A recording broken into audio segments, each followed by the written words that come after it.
Team in baseball coming off a 7-2 road trip and ready to open this 5-game homestand. The Padres and White Sox coming to town as the Dodgers try to keep on rolling. Joe Davis or Hershiser. As John said, Nomar Garciaparra is with us tonight as well. And of course, Alana, as always, will be with us too. So the Dodgers opening this series at home. And while the road trip went pretty well, it sure is great to be back here. It is fantastic to be here. 47-13. This home team does outstanding. And they've been great on the road. The best road team also. That home record you mentioned, that is the second best home record in National League history. They sent Rich Hill to the mound in this one, and in 3 starts against San Diego since the Dodgers acquired him, he's given up just 1 run. He's been fantastic against the Padres. He's been fantastic in this second half. The last 6 starts, Rich Hill has been locating the curveball, getting the fastball by him at the top of the strike zone. Those 6 starts, 4-0 with a 2 ERA. Got off to a rough beginning of this season, but he is the Rich Hill that we acquired last year. He is throwing the ball really well. Nomar's always with us on Friday night home games somewhere here at Dodger Stadium. Where are you tonight, Nomar? Well, I'm at the batter's eye up there near center field, just off to the left, kind of left center. I love it because when I was looking in, it gives me that perspective when I used to play shortstop over here, obviously a little farther back, but at the same time, the angle that I get as if I'm kind of playing a left-hander to pull. But the one thing that they told me is because I'm in the batter's eye, I can't give any signs to the hitters. All right, Nomar, Rich Hill and the Dodgers ready to take on the Padres here in Game 1. Alana Rizzo joins us on the other side of this break.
Inside Dodger Stadium, I'm Alana Rizzo.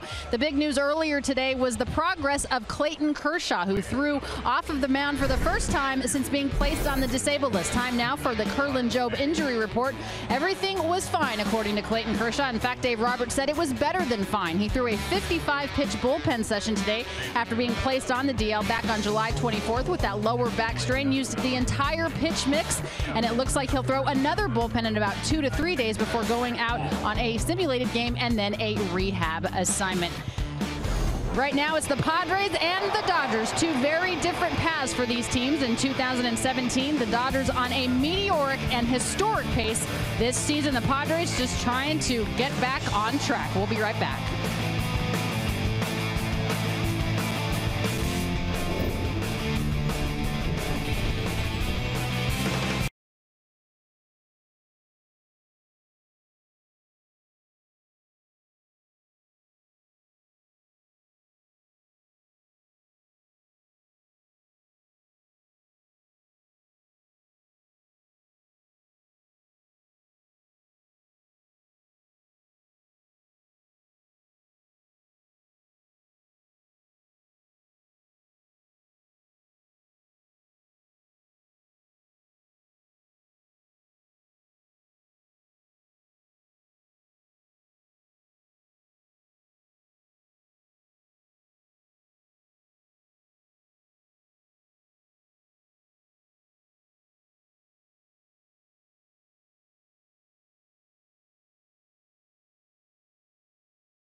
Stand. Dodgers and Padres playing a 3-game series. Dodgers have owned the series this season over San Diego, winning 7 of the first 9 matchups.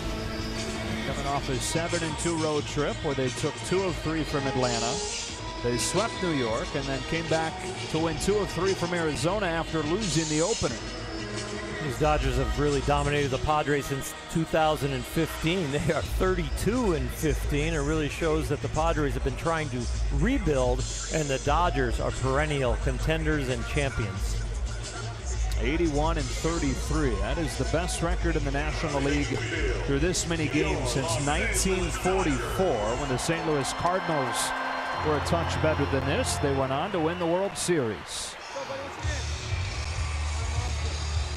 Back-to-back games for Austin Barnes doing the catching. He's got good history against Clayton Richard, so he'll start this one. Catch Rich Hill. Here is the lineup for the Padres, brought to you by Honda.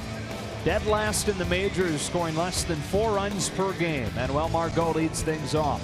And Carlos Asuaje at second base, hitting second. Jose Pereira in left field, hitting third. In the middle of the order, it's Renfroe in right. Will Myers has had a disappointing season as the first baseman out of the 5 spot this evening. Corey Spangenberg starts at third and bats 6th. Austin Hedges and Dusty Coleman in front of Clayton Richard. Rich Hill really good over the last couple of months. National League Pitcher of the Month in July. And tries to have a better start to this one than he did in New York his last time when he gave up 3 solo home runs in the first inning, but then nothing else over 5. Settled in, came out of the bullpen maybe a little rusty, overamped. The fastball was elevated, but that fastball usually can get some very high whiff percentages. The combination with his breaking ball. The breaking ball that he likes to throw to lefties is the sweeper for a strike or to take it low and away.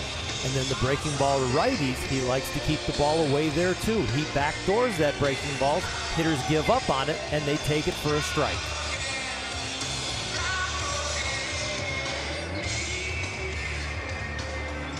Closed captioning for this one brought to you by Wiener Schnitzel. Padres have dropped 7 of 10. That is after they won 7 of 10. They got off to a start that I think everybody kind of expected they would. They were 15-30 at one point, but very quietly since that day, they've played above 500. That's about 2.5 months. They might have a little less talent, a little less experience than the Dodgers, but they play at an intensity level that will probably match them. Dodgers have won 15 of 17 and 26 of their last 30.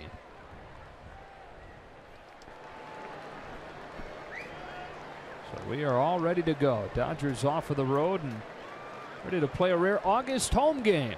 Off we go with a fastball high, 1-0. Margot has faced Hill 6 times and he's reached in 5 of those plate appearances. 2 balls, no strikes. We saw the 2-0 count a lot last night with Yu Darvish struggling to get the first pitch strikes. Rich Hill here looking for his first strike of the evening. He gets it, 2-1.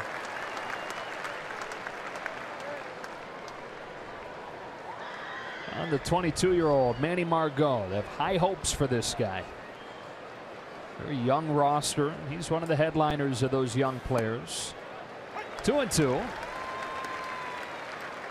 Came over in exchange for Craig Kimbrell a couple of years ago.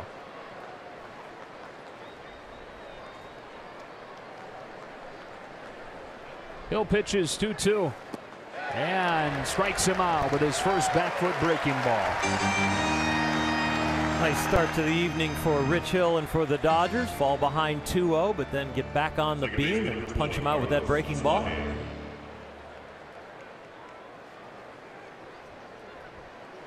With 1 out, here's Suaje.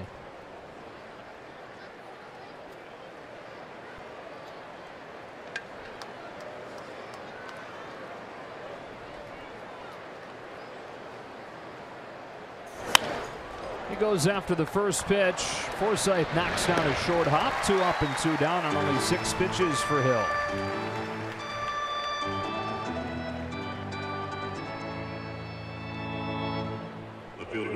Well, you sure take for granted the beauty of Dodger Stadium, and especially there's a huge contrast when you come from Arizona where the dome is closed and indoor baseball does not compare to the beauty of this place. Not many things do. That's true.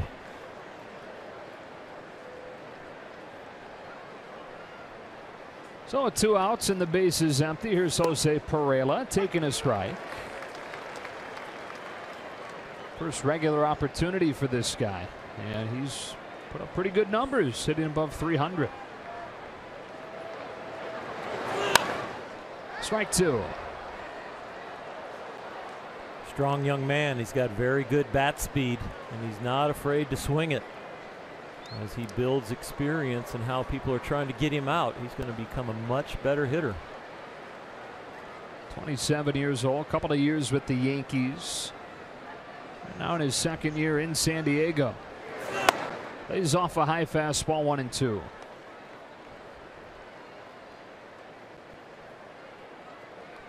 Quick shot of Mark McGwire there. He'll be able to teach him how to launch the ball really well.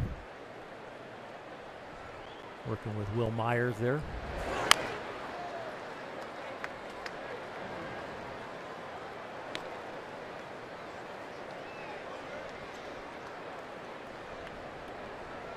Padres are 50 and 64 overall.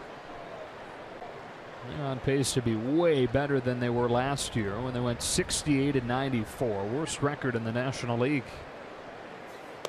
Breaking ball wraps around the plate, and it's 2-2.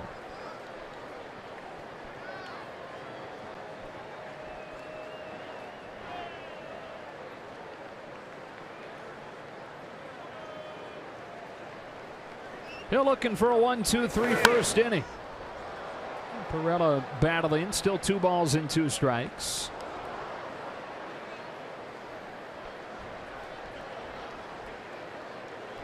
Pretty big swing for a 2-strike approach right there.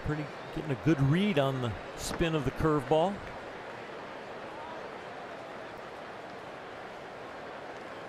Another 2-2. Hill strikes him out with a fastball, and bookend strikeouts on a 1-2-3 first inning. The Dodgers come to bat for the first time against Clayton Richard when you come back.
First time in this homestand. Chris Taylor will lead things off in this lineup presented by Honda. He's in center field tonight.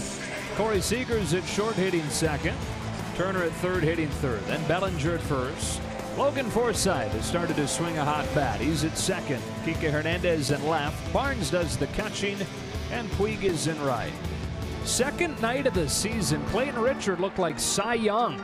8 shutout innings against the Dodgers, but it's been downhill since then for him, and particularly against the Dodgers in 2 starts since then. 12 runs in 9 innings. The delivery's got a little hitch in his giddy up. It can be deceiving, but it's not very deceiving when he gets the ball up, and that's been his problem. Fastball has been high. Right-handed hitters have not been chasing it when he gets it near the borderlines, and I'll tell you what, he's been getting hammered since the All-Star break. Giving up more hits than anybody in the National League. Has more losses than anybody in the National League. Taylor gets under it. Fading towards the seats. Myers has room, just barely.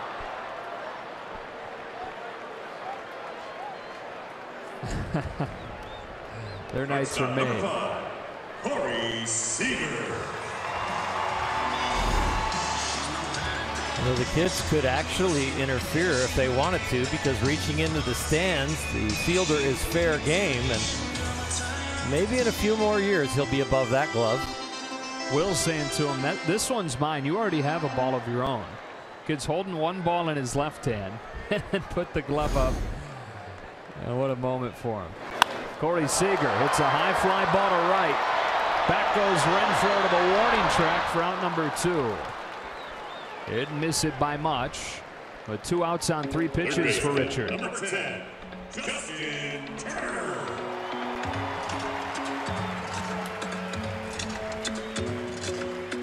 So now Turner, who has owned Clayton Richard, 7 for 14 with a home run.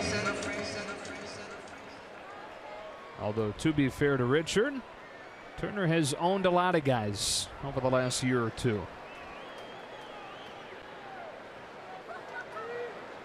Still leading the National League with that .348 average. Taking ball one.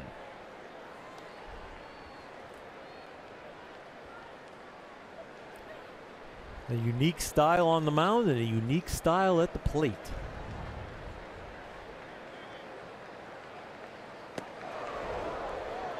Hard to get out of the way when that front leg's in the air. You're going to do it a little later. He's hanging with the front leg in the air, reading the pitch, and then going to put it down to swing. And so he can't move out of the way very quickly because it's really hard to hop on that one leg.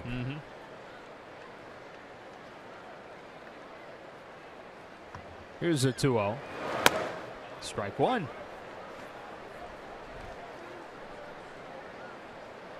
Turner 2 home runs in the Arizona series, both in game 2.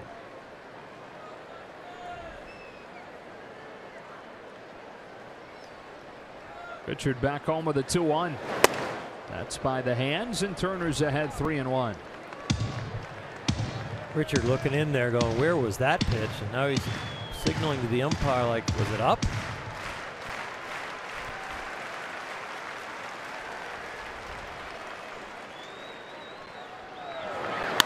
Turner digs it out, serves it down the right field line for a base hit. He makes the turn. Renfroe's throw to second, not in time, and Turner's got a 2-out double.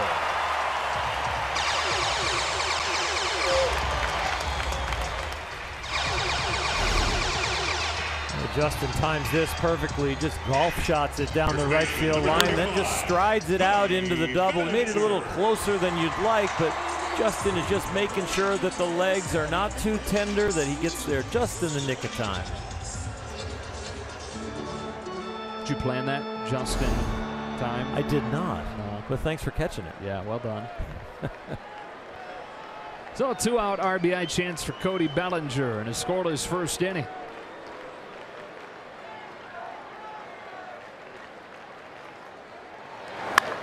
That's a base hit to right. Renfroe charges, picks it up off a bounce, throw to the plate, cut off, and the Dodgers take a first inning lead. Bellinger tagged out, but he drives home Justin Turner, and they string it together with 2 outs to get this series off to a good start.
Lead thanks to that man right there, Cody Bellinger, picking up his 77th RBI of the season. He hits this ball so hard to left to right field, and he's recognized that he hits that ball hard. And even if he gets thrown out here and they get him in a rundown, it was a smart play because he knew it was going to be a close play at home with Justin Turner running from second base. So he'll take the out for the run. And the Dodgers with a first inning lead, 1-0. We move on to the second. Middle part of the order, Hunter Renfroe, you talked about during the pregame show as being, if Hill can dial in, potentially good matchup.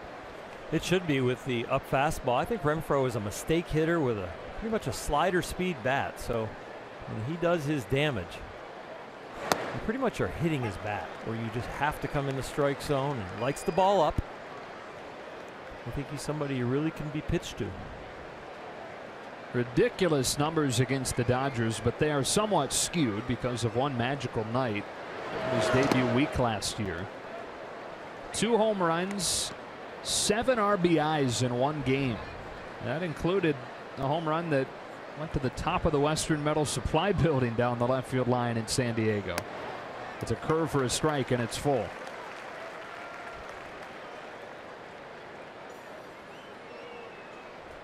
No matter what he did that night, he was absolutely amazing. And the ball was, he was putting good swings on it, but boy, nobody really knew him that well yet. As a walk to open the second. He won the PCL MVP last year at the AAA level, and then came up and set the world on fire for the 11 games that he was in the majors. Hit .371, homered 4 times. It was on a lot of people's radars as a Rookie of the Year candidate. But it has not been the kind of year they had hoped. Could say the same for Will Myers.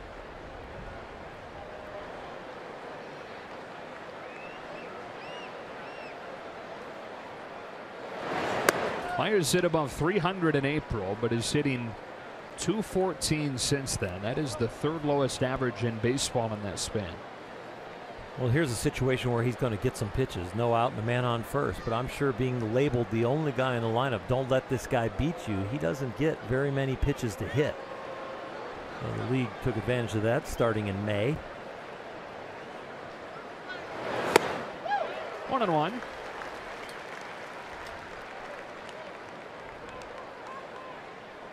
Even though Rich Hill's fastball top out barely at 92, you might not even see that tonight. But 90, 91, he can still throw it by you because of the curveball. Yeah, Myers just does not seem to see Rich Hill very well. You look both at the numbers in his lifetime against Hill and then swings like that, and it paints the same picture. First swing, he gets beat by a fastball. The next swing, he's actually late on a curveball because he doesn't know when to pull the trigger.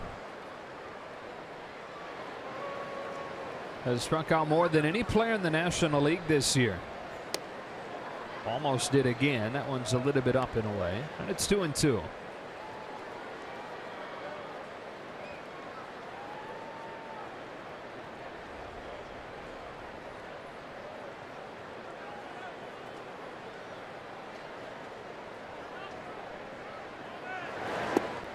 Full count.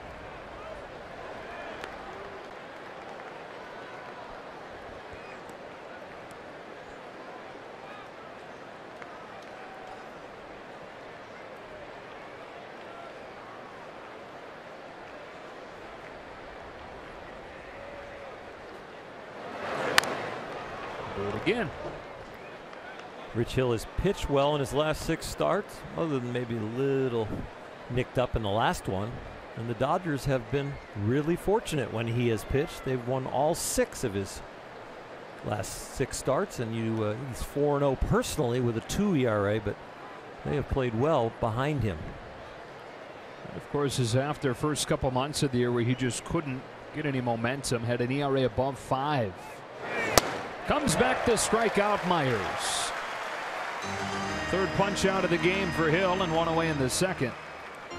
Our Audi pitch cast will show this fastball low and away, right where you want it, especially in a 3-2 count. Don't go borderline low or borderline away. He hits his spot.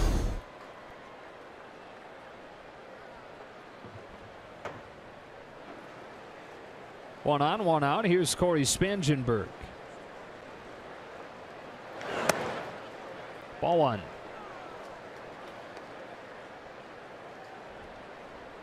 Started the season in AAA. Was called up in late April. Just played all over the place because of some of the injuries they've had. A curve is in for a strike, and it's 1-1.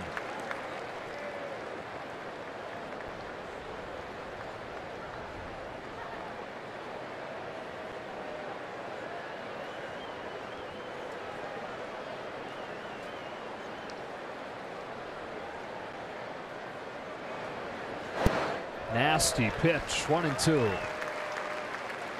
That one seemed to have an extra gear to it. Him up there at 74 miles an hour, but it's a real art to spin a ball that much and have it to continue to break at that speed.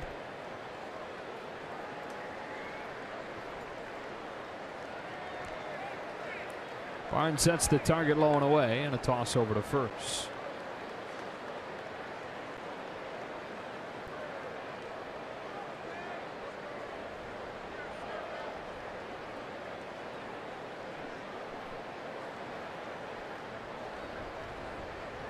The 1-2.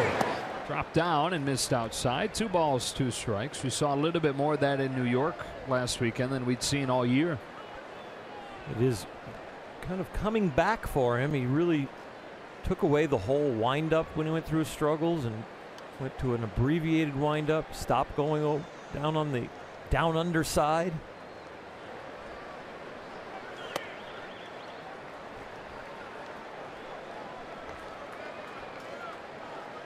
I enjoy seeing him do it, but I don't enjoy seeing him do it when it all of a sudden ruins his release point on his natural delivery, that 3/4 delivery that can really throw a lot of strikes and pound the zone.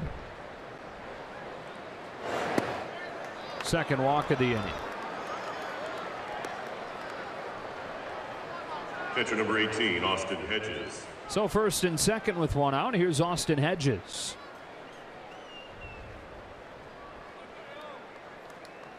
This inning resembles a little bit of the beginning of the year for Rich Hill, where he couldn't find the strike zone, but then he was very good with runners in scoring position.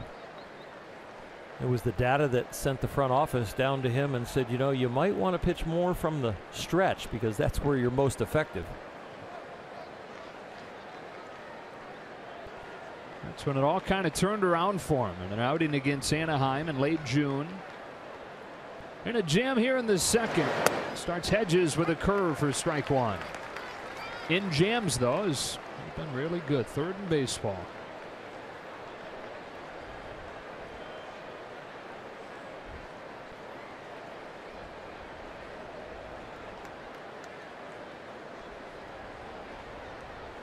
Hedges, the young catcher, hit a home run in his last game in Cincinnati. Padres dropped 3 of 4 there.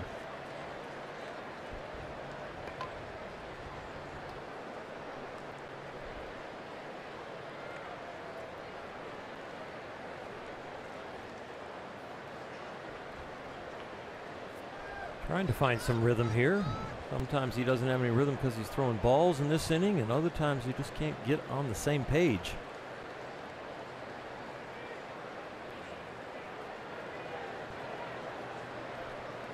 And here comes Barnes. We got issues. It's the 3rd or 4th pitch that Austin's thinking about, and Rich is not. Dodgers have definitely made their signs with a man on second more complicated, and so once you shake, sometimes the signs stay complicated or sometimes they get simplified, and pitchers get a little superstitious about giving up too much information about after a shake what the sign could be. A lot of times they just go to second sign or even the next sign. Curveball bounced to third. Turner goes to second. Whoa, and they get the out there, but that's all. That looks like a pretty clean slide. Corey Spangenberg right through the bag, and you just have to be able to hold on to the bag to maintain the legality on it.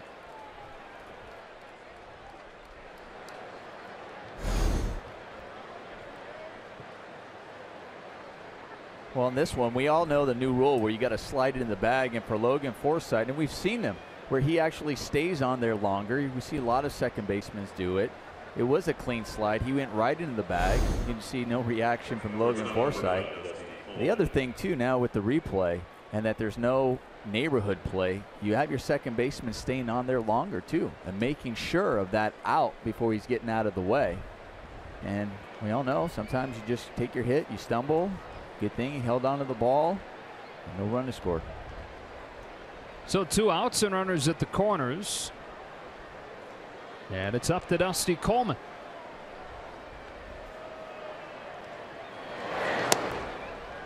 Ball 1. First time the Dodgers have seen Coleman. Been a revolving door at short for the Padres the last couple of years, and he's the latest guy to get a shot. Debuted in the majors 2 years ago with Kansas City. Made 5 at-bats, didn't get a hit, and didn't get another opportunity in the majors again until very recently, spending all of last year in AAA. Hill brings him a 1-0. It's fouled back, strike one.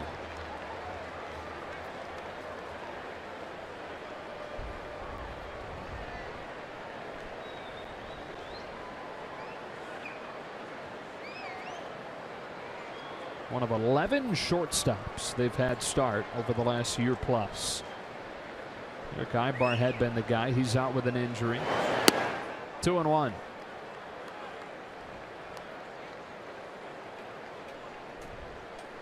Last kind of stability they had there was Khalil Green, which was quite a while ago now.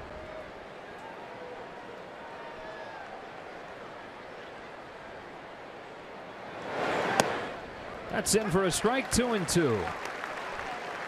And remember, San Diego had Trey Turner. They traded him away. The shortstop position is really, it's always been a premier position, spotlight position where a guy could play just wizard defense and not bring much offense. But today it's more the combination. Really the way Nomar played, be an outstanding defender and a great hitter hitting in the middle of the order.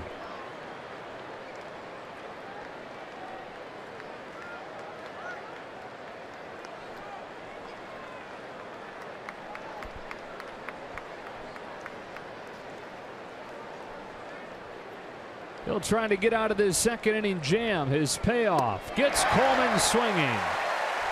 Needed 27 pitches, but held the Padres off of the board. 1-0 at the bottom of the second.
Where the Dodgers have a 1-0 lead in the second inning. Good to be back in these nice digs here. I mean, the visiting booths are fine, but this place is sweet. Rich Hill, 27 pitches to get out of that inning, but bottom line, no damage. No damage. Found his release point at the end. Found the strikeout. But what I love about Rich Hill is he never gives up. He could be out there competing, not doing well, but he's not going to give up in an inning. He's going to give you an effort. And I think that, his MO is to think positively about the future no matter what's happened in the past. He turns the page very quickly. And that is not just an MO as a pitcher, but kind of in life for him throughout his career. Logan Forsythe leads off the second and takes a strike. Somewhat quietly, Forsythe's been really good the last week or so.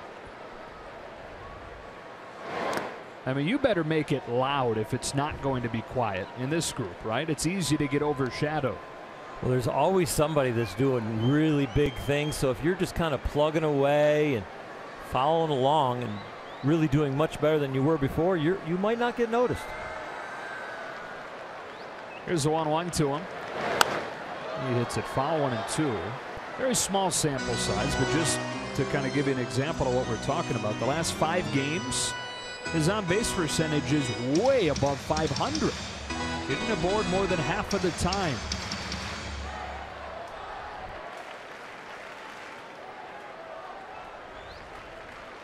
Richard pumps him a 1-2, and Forsythe strikes out swinging. Well, game 1 of this weekend series, game 10 between the teams this year, and we look at our Coors Light cold hard facts. The Dodgers have dominated the Padres, outscoring them by about a score of 7-2 per game. But this is what you're supposed to do to the teams in the bottom tier of the league. Beat the teams you're supposed to do, and I'll tell you what, the home run totals right there are off the charts. They're not only beating them, they're beating them, and they're pummeling them. Kike Hernandez goes after the first pitch, strike 1. Has 17 home runs over the first 9 games against San Diego. And then they find a way to score out with 2 out, nobody on, with Justin Turner and Cody Bellinger getting the hit. So they can do it with the small ball, and they can do it with the long ball. Hernandez pokes one to right. It'll hang up for Renfroe.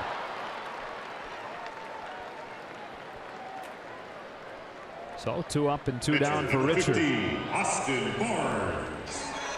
Who Austin Barnes took deep when he faced him in early July in San Diego for a grand slam.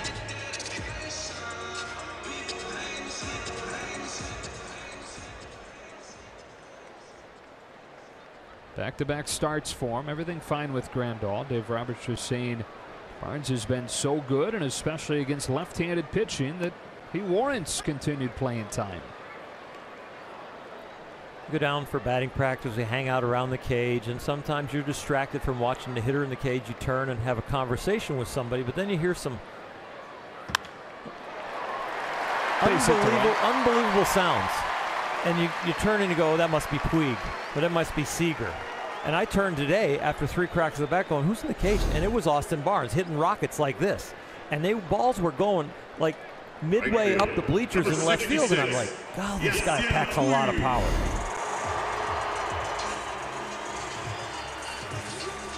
So at 2 outs, Puig gets a chance. Nomar, what is it about Austin Barnes that allows him to be so good at the plate? Well, first of all, he's athletic, and I think that also plays at the plate. I mean, we know he can catch. He plays the middle of the infield. And I also think that, you mentioned about being small. He has a short approach to the ball. And he looks small, I think, because the rest of the team looks so big, because he's really not that small, but he is strong. And I think you touched on it, Oro. He does have some power in that bat, and I think he recognized that. So he doesn't always try to just pull off the ball. He'll stay inside it just like he did right there and go the other way. From a psychological standpoint, he's talked about how the fact that his spot on this roster is solid has been big for him mentally. That's a strike on Puig. He's been in the majors each of the last 2 seasons, but just a handful of games. It was always kind of a tenuous hold on a roster spot. If there was any question early about his hold on a roster spot, that is now completely gone. And Barnes is completely free. And the other thing he touched on, too, is they asked him, is this, the way he's playing, how well, is this something new or this surprised him? He said, no, this is kind of who I've been my entire career, college, pro ball. This is who I've been. I'm just now getting that chance to play on a regular basis, and him accepting it and not having to do too much, and it's showing. 2-1 on Puig. You mentioned the word free, Joe, and I'll tell you what, a bat that is free and easy is quicker and more accurate, and that's what we're seeing out of him. He is not feeling for the ball. He is launching the bat and squaring it up, as opposed to gripping the life out of it, right, Nomar? Yeah, you're exactly right. Where you grip it because you're trying to do too much, or you're trying to, we always used to say, you're trying to hit that 5-run home run every single time you're at the plate.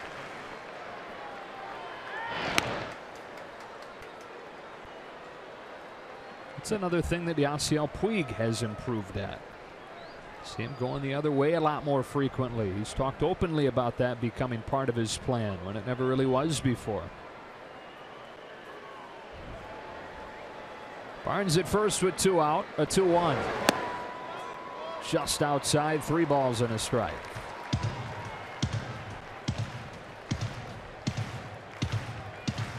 Now there's a show when he gets in the batter's box. Clayton Richard does not want to have to deal with Rich Hill here. Not with 2 out and the runners in scoring position. Nope. But he's going to have to. A 2-out walk to Puig. Oh wait, double checking. No, Rich is only good as a pitcher with runners in scoring position. Doesn't he have an RBI this year? When he went to that little crab crouch and hit that flare to left field, it was awesome. It was something. It was against San Diego.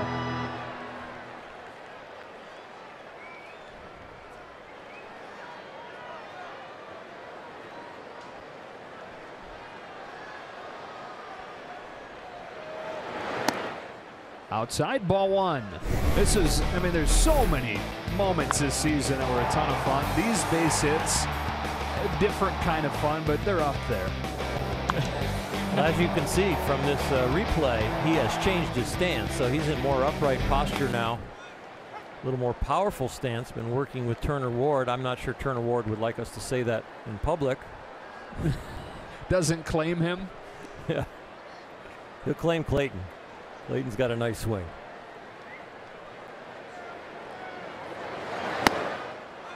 Didn't like it. 1-2.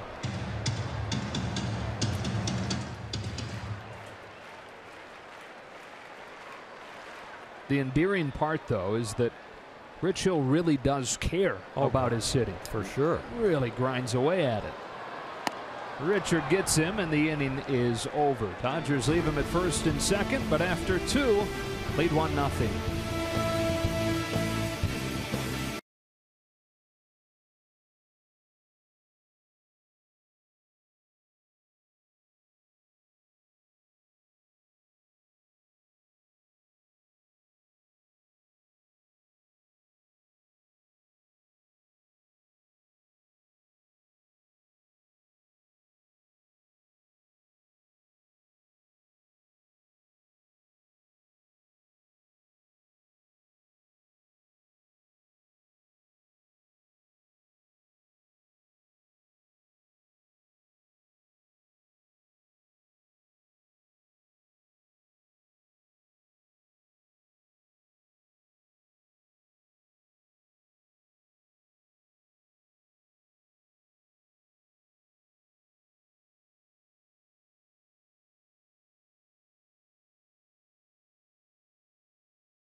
On to the 3rd.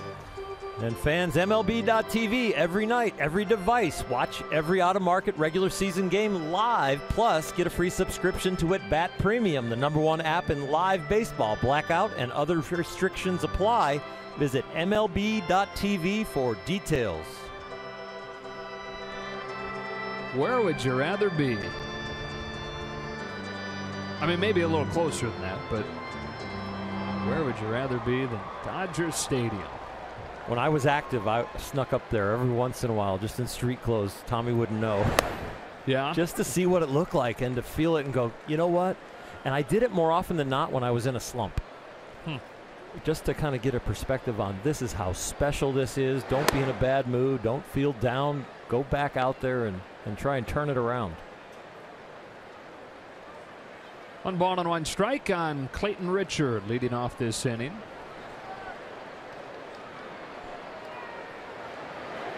Nomar, you don't strike me as the type that would wander a stadium to take in a view.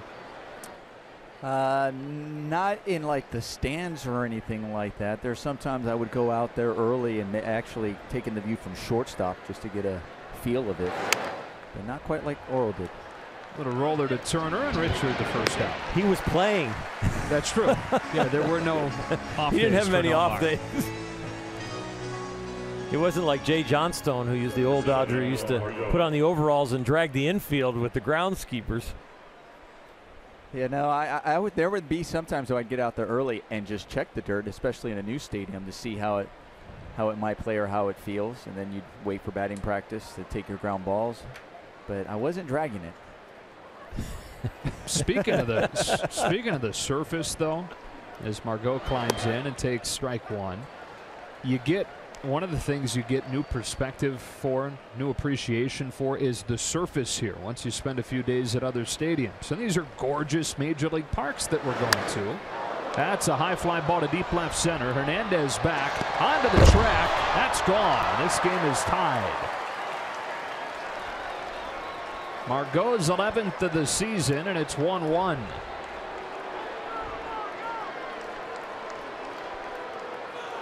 Number 20, Carlos Aswade.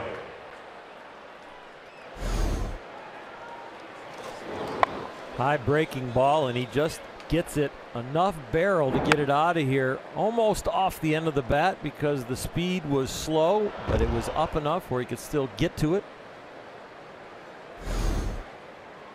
So back at square one, and Aswahe takes a ball. Just to finish off that thought, you know, they're all beautiful surfaces. Atlanta, New York, Arizona, but it ain't anything like the surface here. They do an incredible job. Yeah, we came out on the field. We walk out there by the batting cage, and I look down and I'm looking at the grass, and there's like not one weed. Every piece of grass is gorgeous and green, and it's like, is this real? Stroke to right. That's a base hit for Aswahe. It almost does have like a carpet feel to it. Number 2, A very soft, expensive carpet.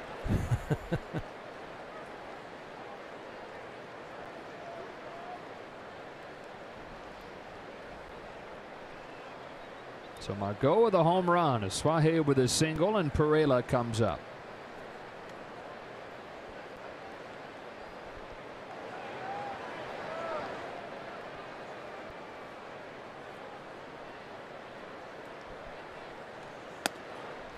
Strike 1.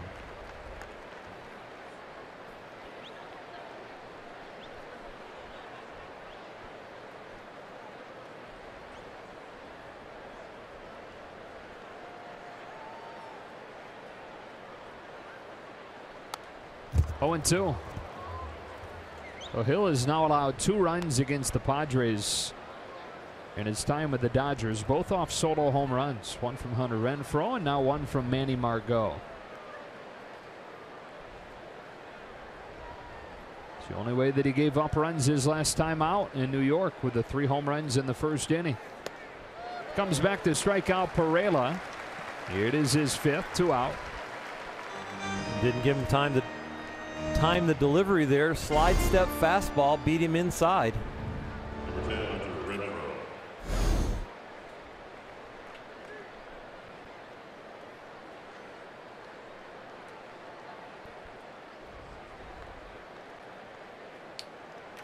And here is the aforementioned Renfroe.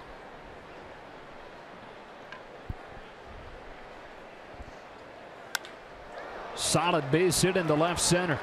Hernandez over to cut it off. Make sure Aswahe can't do any better than third. A 2-out single for Renfroe puts him at the corners.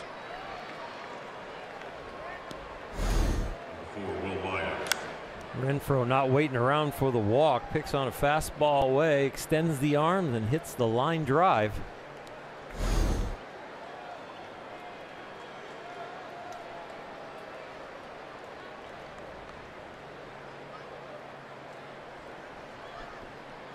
The Padres with an opportunity to take their first lead of the game with Will Myers the batter.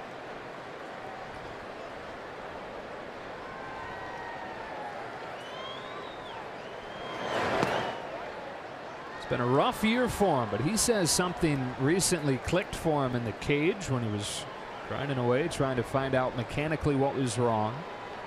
And the same night that he felt that, he hit a home run and a double. 2-0.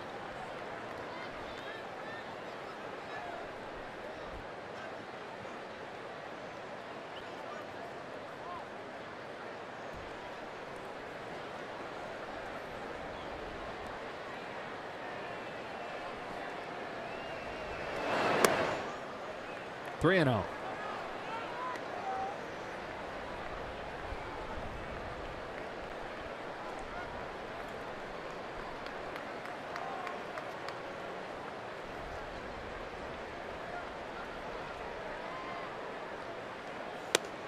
Green light, strike one.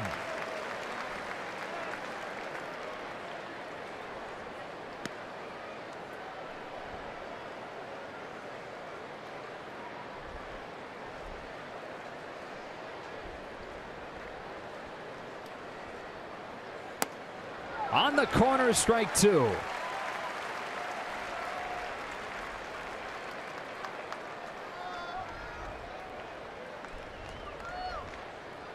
Might see a pickoff attempt at first just to try and keep the double play in order here. 3-2. Well, there's already two out. We don't need that double play. Nope.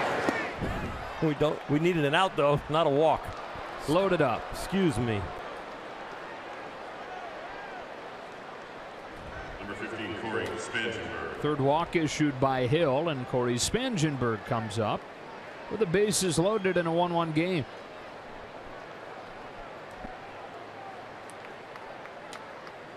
Manager's going to have to pull you aside between innings and talk to you about being situationally aware. Probably. Yeah. And you'll say, Skip, we got back late last night. No excuses. Spangenberg with a base hit to right. And the Padres taking the lead with two out. Puig throws home. Are you kidding me? Yasiel Puig does it again.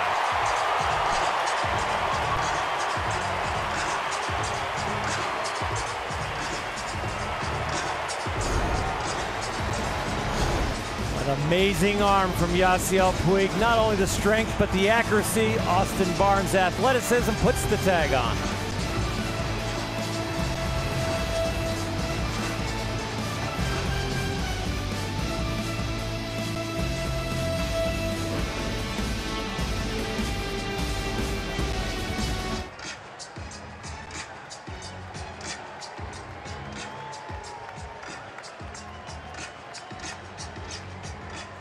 Dodger fans, it's time for the Kiss Cam, presented by AMPM. Too much good stuff.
We take it slow-mo with Kona showing off yet another outfield assist, Nomar.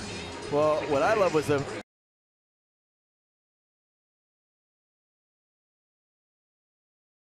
to see it coming home, and you kind of got the aerial view, but I get to see the velocity that he throws with. It was unbelievable. And, you know, when it comes out of his hand, there are times where you're thinking, oh my gosh, it slipped out of his hand and he launched it. No, from my angle, you can actually see it was just thrown on a line. It was perfect. Austin Barnes didn't even have to move his feet. Wow, fun to watch. Carlos Torres, the home plate umpire, waits on the sign. I'm not sure he sees the original tag. Now he's waiting right there. Sometimes they wait to make sure the catcher holds on to the ball. The other time they're watching the tag of home plate. And did the tag happen? But he did not put up the out sign until he tagged him on the chest after the play was over. Chris Taylor starting the third for the Dodgers, now in a 2-1 hole. And the other thing too, Oral, good job by Austin Barnes, just not assuming that he tagged him, because he looked at the umpire, and if the umpire doesn't put up a signal, out or safe, he knows that it's just kind of leaves it open. So he went over there and made sure he tagged him again. 0-2. Almost hit him. 1 ball and 2 strikes. So the growth of Yasiel Puig of understanding when to hit the cutoff man, which he does all the time now, and when on that play, don't try and hit the cutoff man, try and throw the guy out. That was the old Yasiel Puig throws that he used to get reprimanded for when there was a batter runner advancing to second. High fly ball to left. Way back there and over the head of Perella.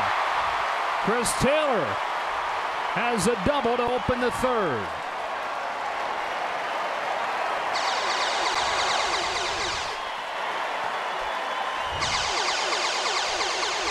The Dodger games this year have been very exciting, but it seems like the most exciting ones are these ones where they fall behind and then you watch the offense peck away or come back with a boom.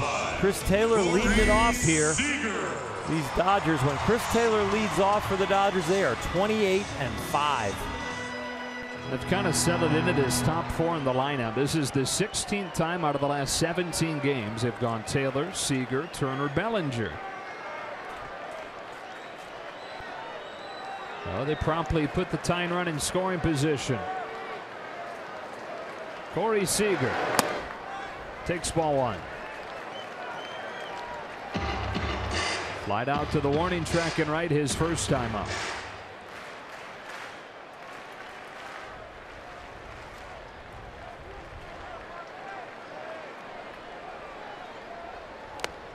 One and one. Only 2 left-handers in the National League in the top 10 in batting average against lefties. Charlie Blackmon's in the top 10 and Corey Seager's in there at number 6. 346 versus lefties.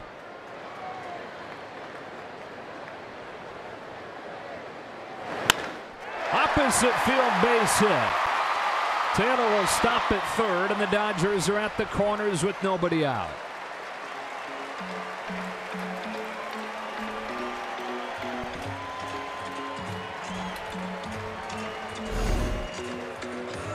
Well, we know Corey Seager does an excellent job staying inside the ball and going the other way. Base hit. Chris Taylor couldn't score on that. He had to freeze when he saw that ball, especially going to his right. That's a smart play, especially when you're on second base with nobody out. You have to make sure it goes through. You just don't assume anything. So he freezes. You don't want to make any outs, especially when you have this man coming to the plate. Already has a double on his ledger tonight. Average back up to 350.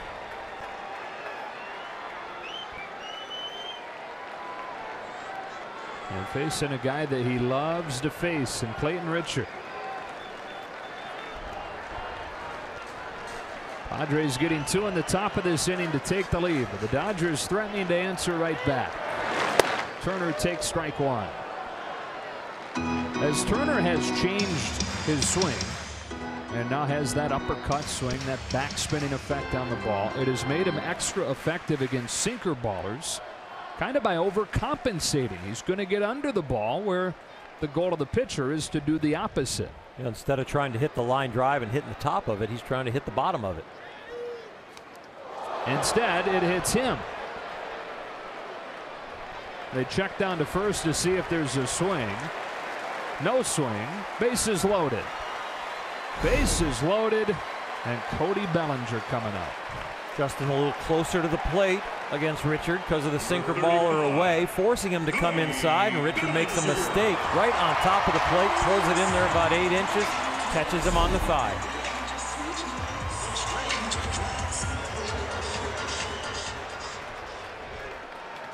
Let's go Dodgers! Let's go Dodgers!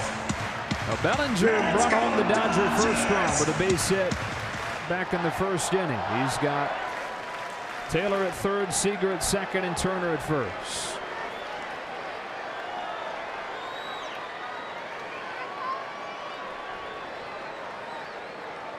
The first one. Up and in, ball one.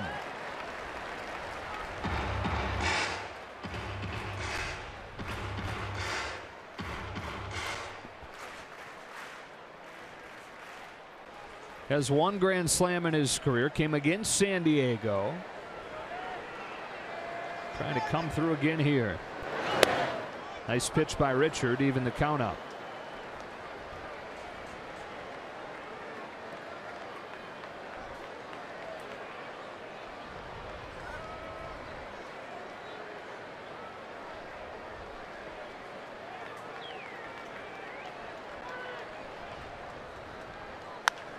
That's a base hit to right. Taylor's in.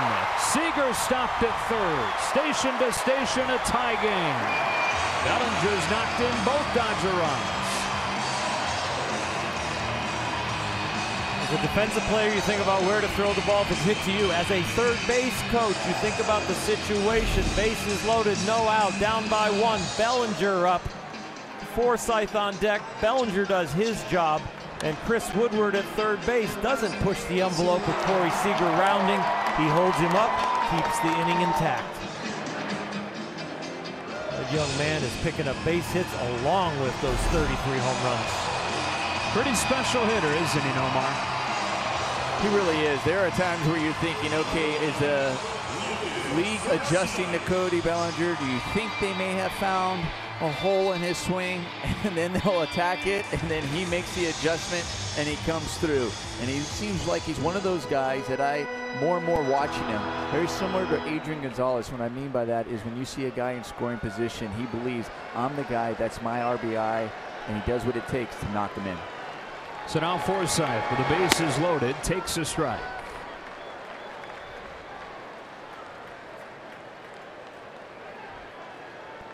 Richard struck Forsythe out his first time. That's the first time in 7 lifetime meetings that he's retired Logan. 4 hits and 2 walks prior. Loaded up in the third in a tie game. Forsythe takes ball one.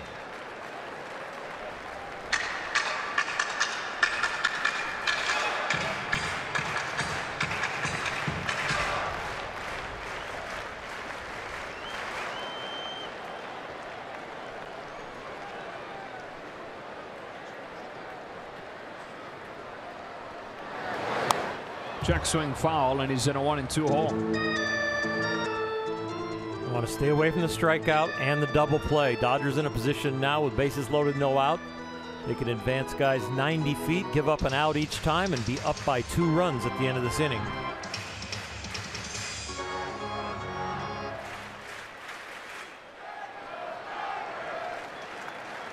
Clayton Richard, who fired 8 shutout innings last time he was on this mound, and a jam here. That one took off on him, and it evens at 2-2.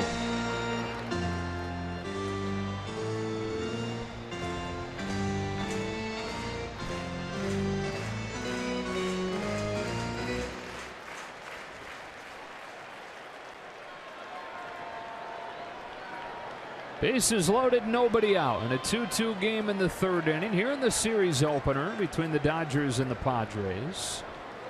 And Hedges will go out to talk with Richard.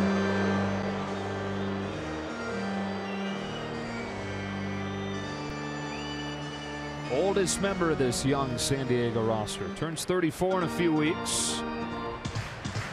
It's been a rough year for him, in search of his first win since early June. Trying to pick it up against the best team in baseball. 2-2. Outside, nowhere to put Forsythe. Full count.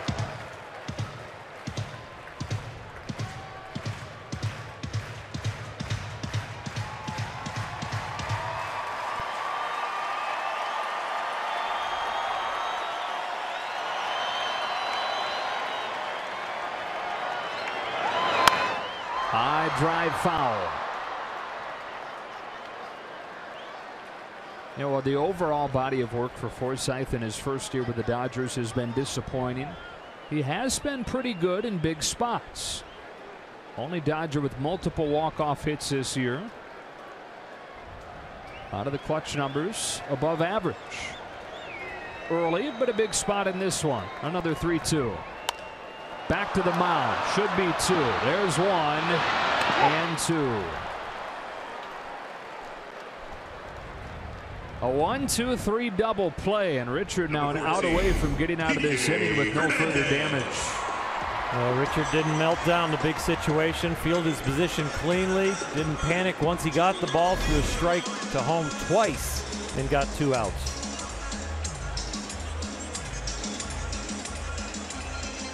That's what he does. #1 in the National League at inducing ground balls among qualified pitchers, and he gets a big one here. So it's up to Kike Hernandez with 2 out.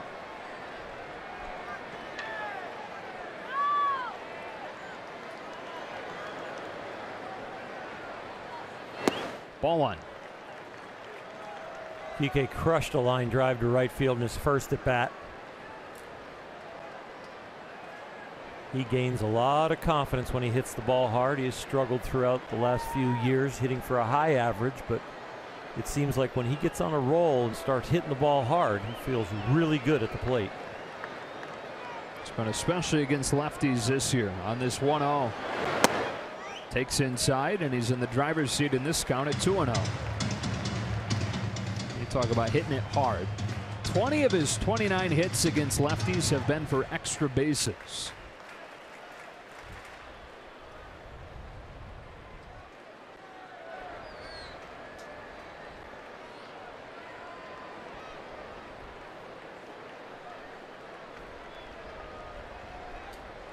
First base is open if Richard would rather deal with Austin Barnes.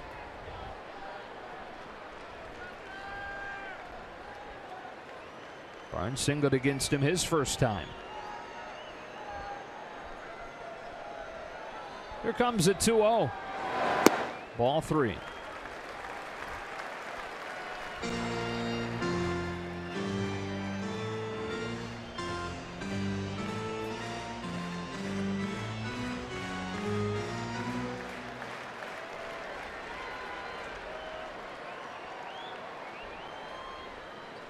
Wouldn't figure he'd give him anything too good to hit here.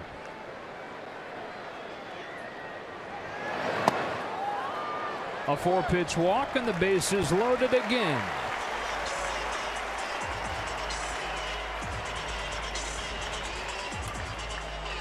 And so Austin Barnes to the plate with the bases loaded. Same situation that he faced Clayton Richard in San Diego. He launched the only grand slam of his career. Talked about Austin's power, and you saw in that swing he didn't have complete balance, complete leverage, but he had enough strength in his forearms and his hands to knock that one out of there.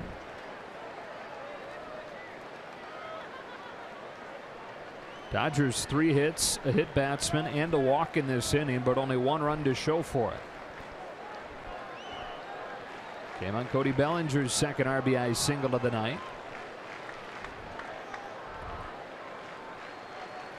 Richard to Barnes. Swings wildly, strike 1.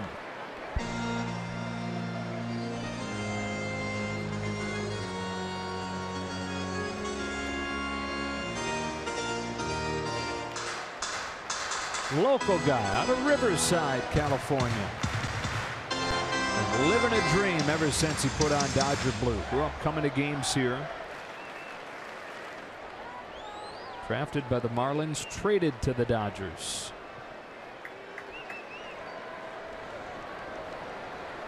Oh, 1. Nothing in 2.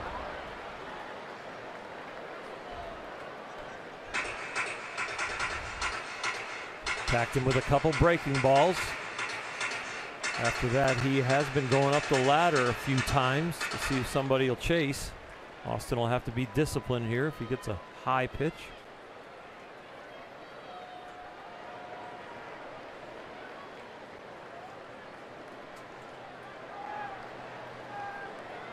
Oh, 2.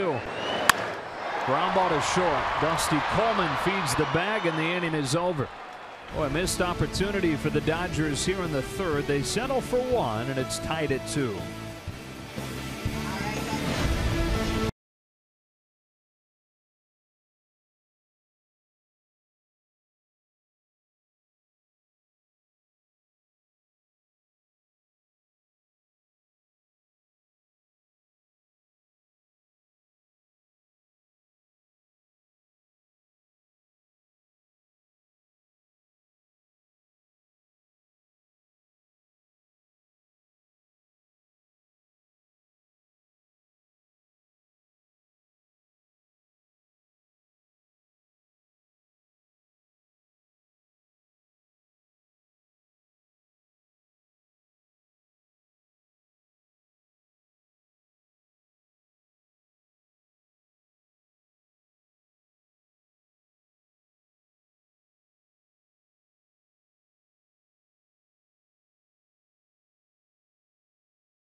Is brought to you by the all-new 2017 Chrysler Pacifica, the new benchmark of minivans, and by Jack in the Box. Come try the new $4.99 Smoky Jack Burger combo, a small fries and a small drink, limited time only.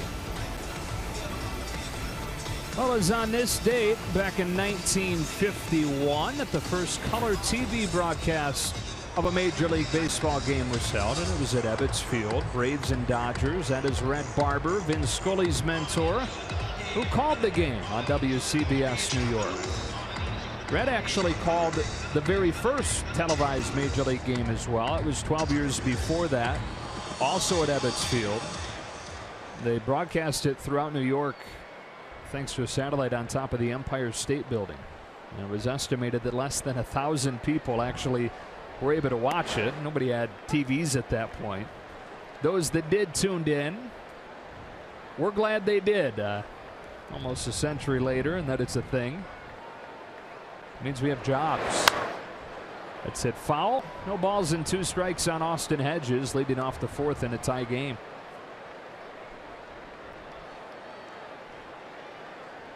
Yeah, a toaster was a luxury then. Who's going to have a TV? 1,000 right. Families.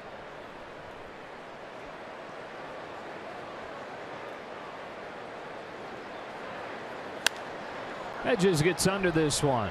Sky scraping pop fly into center. Puig and Taylor. It's Puig to make the catch. We've not yet talked about Chris Taylor sliding over to center field tonight. First time that he's played there since late June, and the majority of his reps came while Jock Peterson was on the DL. It seems like there's a few positions that the Dodgers can kind of move pieces around as people get healthy. Adrian Gonzalez is out on rehab getting close. Andre Ethier out on rehab. They say he's a tick behind. We don't know what's going to happen. These guys are really competing for roster spots when the playoffs come around. Think about left field as a place you could toggle people in and out. Center field, maybe first base because Cody can go play in the outfield.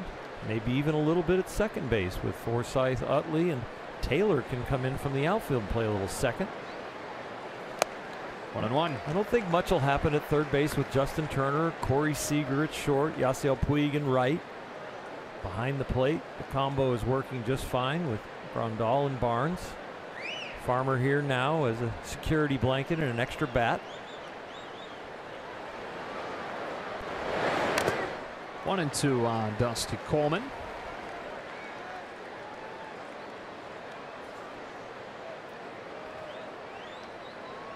Not just depth with this roster, but versatility in so many different areas. Makes managing on a day-to-day basis easier and makes setting up the playoff roster, while maybe harder, makes the results usually better and the collection you're going to take into the postseason. To the back door for a strikeout, 2 up and 2 down. The summer six-pack mini plan just got hotter with the addition of Cody Bellinger's first ever bobblehead giveaway on Friday, September 8th, courtesy of Takagi tankless water heaters. Customize your summer six-pack around his bobblehead night or choose from other great promotions and matchups. Visit Dodgers.com/mini plans. Can you believe that that is around the corner? I mean, we've been previewing Cody's bobblehead for a couple months now, and now we're within a month of early September. Where'd the time go? Strike 1 on Clayton Richard. Cody's going to think the same thing. I started the year in AAA. Now I got a bobblehead night. His life has moved fast. Quickly 0-2. You know what the great thing is, though? He hasn't changed a bit. You're right about that.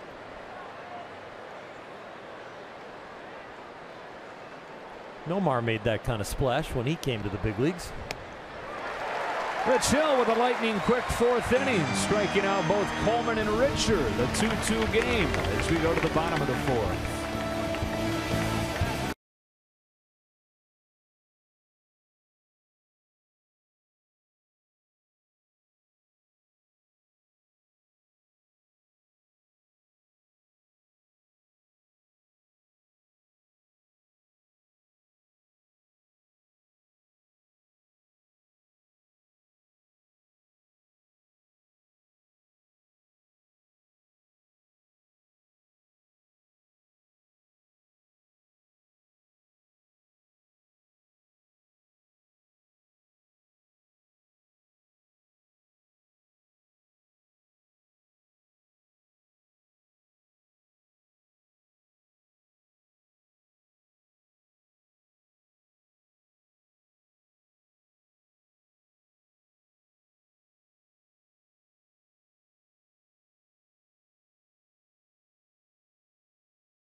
Unlimited baseball break brought to you by T-Mobile.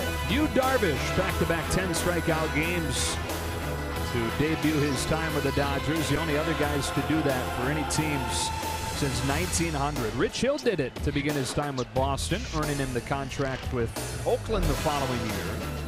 And the last Dodger to do it, Carl Spooner in 1954. Those were the only 2 10 strikeout games of Spooner's career. He'd only pitch in 28 more. Yasiel Puig starting the 4th in a tie game. 2 balls and no strikes. And against those 20 strikeouts, Yu Darvish only walked 3, even though he fell behind a lot of hitters in those outings. He's one of the few elite pitchers that can fall behind and still come back and get you. So many weapons.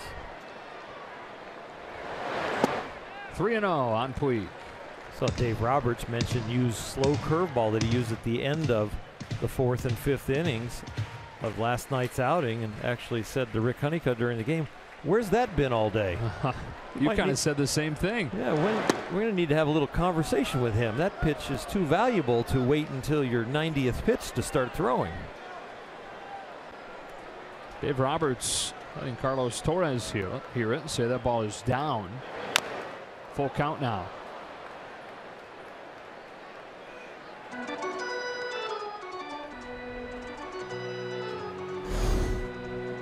This ball's probably away too. Yasiel having to stretch out there, and looks like he feels something after the swing. I don't know what part of his body.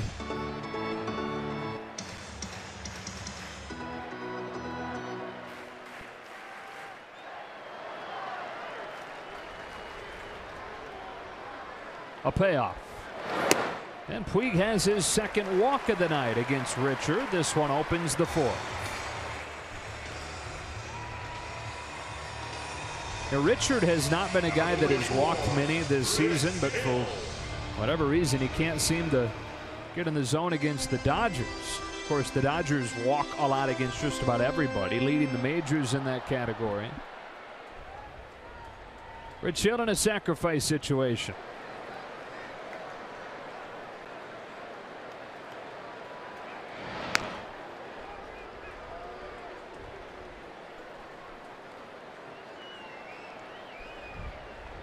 Clayton Richard has walked more than 3 in a game only twice this season, both times against the Dodgers.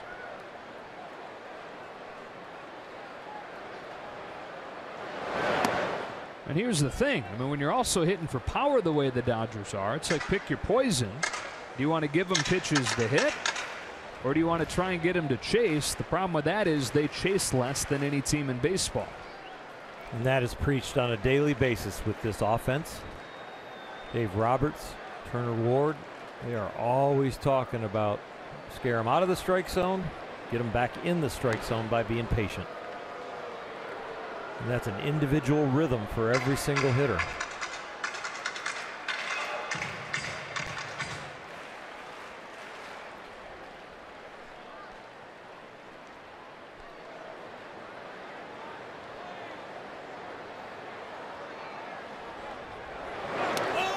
My goodness, it hits Hill up high.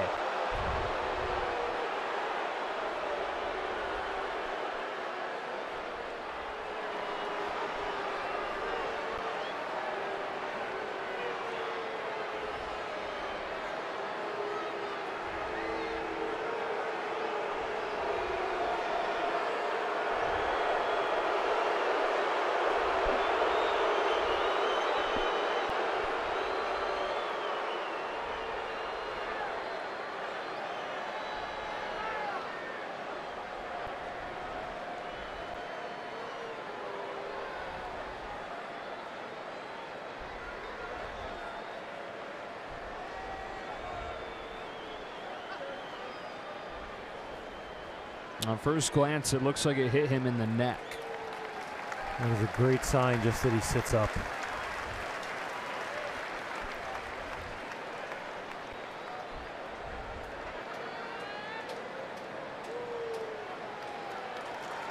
Even better sign. He's been knocked down more times than he can count on his 2 hands in his career, one way or another. The initial shock and the initial pain, and boy, it gets him near the Adam's apple.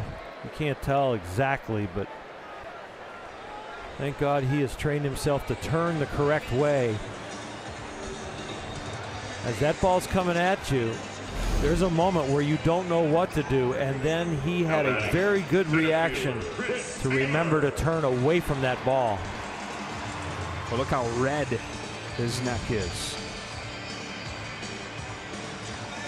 Much as anything, that's just got to be horrifying.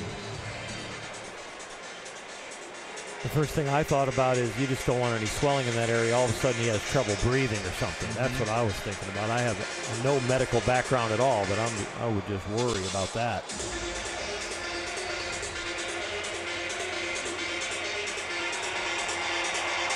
Well, Hill was trying to give the Padres an out. Instead, Richard gives Hill a base. 2 on, nobody out. Top of the order, Chris Taylor coming up in a tie game.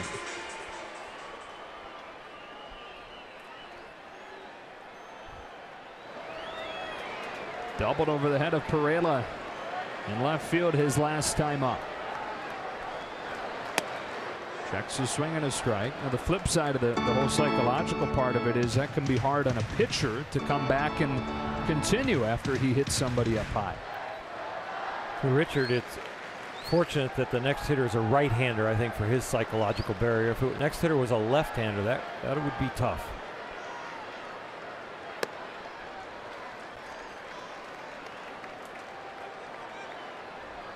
But as far as tough, that man right there is very tough.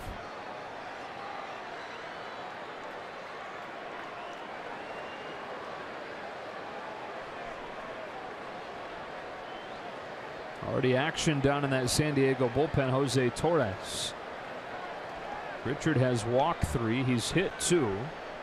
Dodgers have 6 hits. Only 2 runs though. On this 1-1. Taylor takes a strike. 1-2.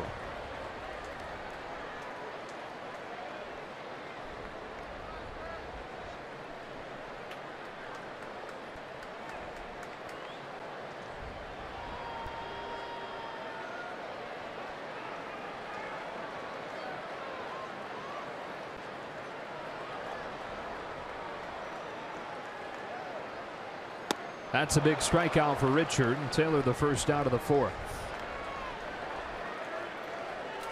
Shortstop, Corey Seager.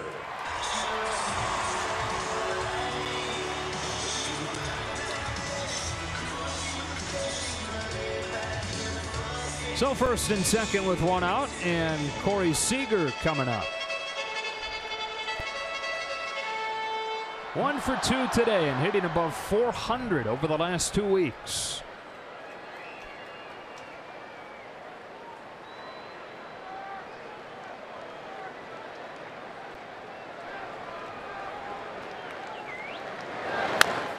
Big bounce at first. Myers goes to second. 1. Laid at first. At the corners with 2 out, and it'll be up to Justin Turner.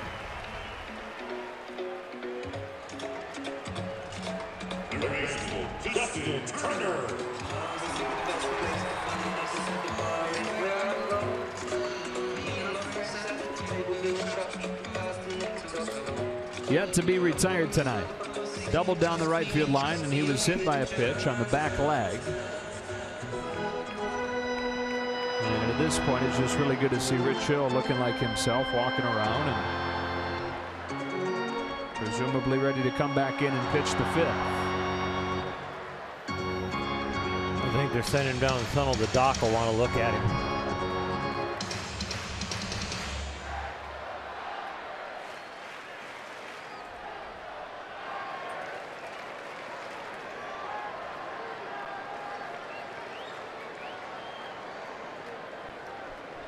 Go ahead run 90 feet away here in the 4th as Turner looks at a strike.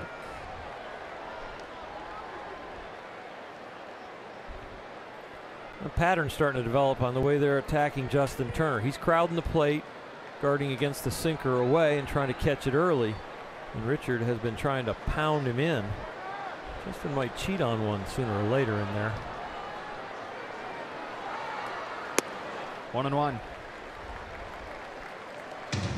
Now last year, for really the only time in Turner's career, struggled against left-handed pitching, but has made a couple mechanical tweaks. And again, he is mashing left-handers. He has Puig at 3rd and Seager at 1st. Richard coming back inside with a 1-1. Turner hits a fly ball to right. The Hunter Renfroe will settle under, and the inning is over. Dodgers again threatened, but come away empty-handed. Tied at 2, through at 4.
San Diego and the Dodgers are tied at 2. And I have a great perspective out here in kind of left center. The batter's eye just taking it all in. And I'll tell you the one thing right now, the start of this inning, the good sign is that Rich Hill is on the mound, especially after taking that ball to the throat. So I'll tell you one thing about this angle that I have here. It's great to be able to see the pitches coming in from this angle. It brings you back to the days when I was playing, especially at short, where you start anticipating as you see the ball going into the hitting zone. And then you're seeing the bat being swung by the hitter, and you're anticipating whether you're going to your left or to your right.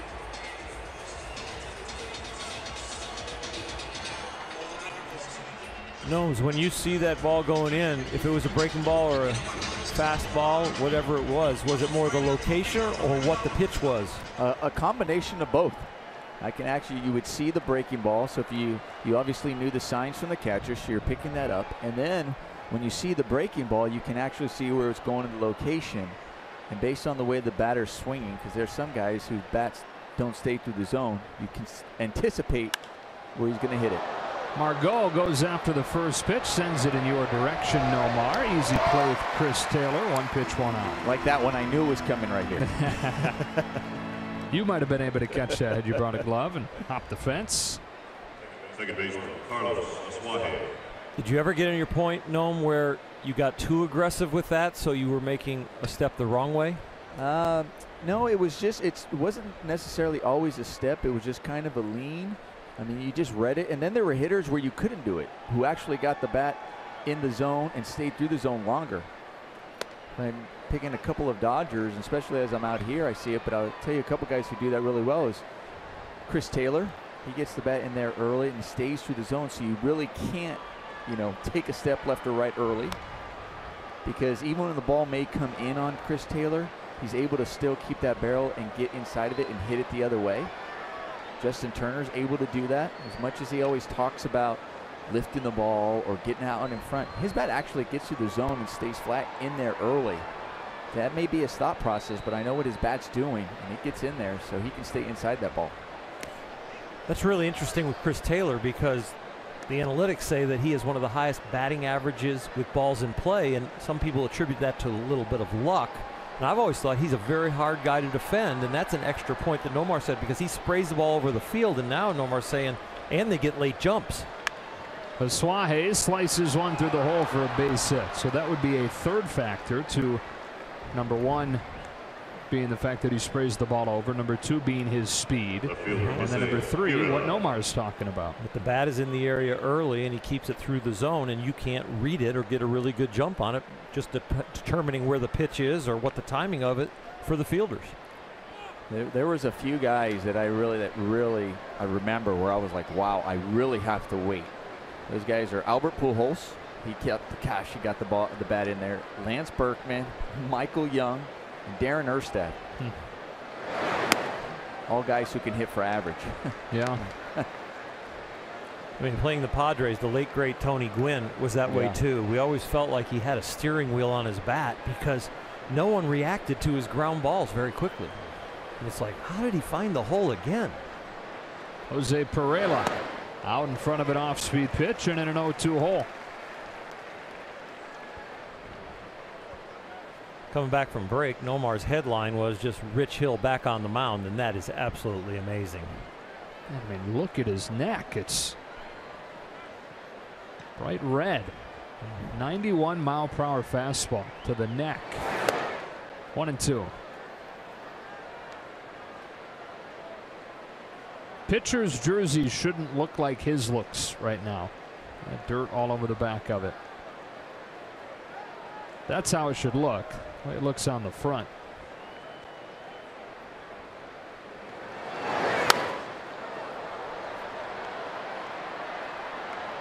And he's done everything, including getting hit in the neck. Slid into second, first and second in the ground ball, and got the rest for a little bit.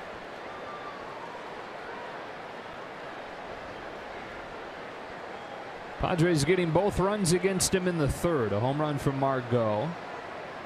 And a 2-out single from Corey Spangenberg. Here's a bouncing ball that he knocks down. He'll have one play. It's at first for the second out.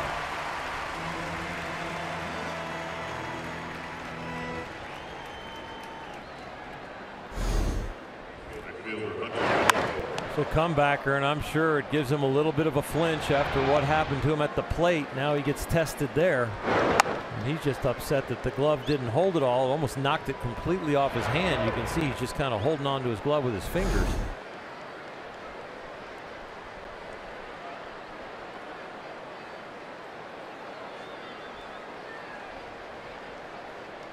With 2 outs, it'll be Renfroe, who has continued to have success against Hill. Walking a single against him tonight.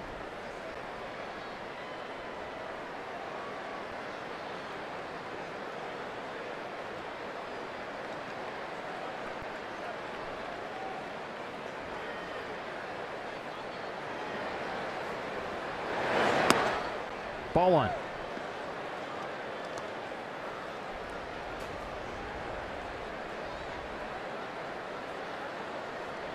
Carlos Suaje at second. Good speed, representing the go-ahead run.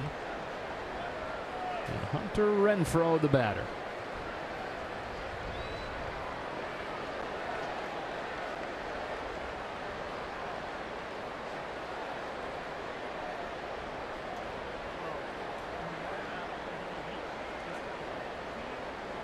Mentioned the big year that Renfroe had at AAA last year. He developed such a good reputation that he was walked intentionally in his first major league plate appearance.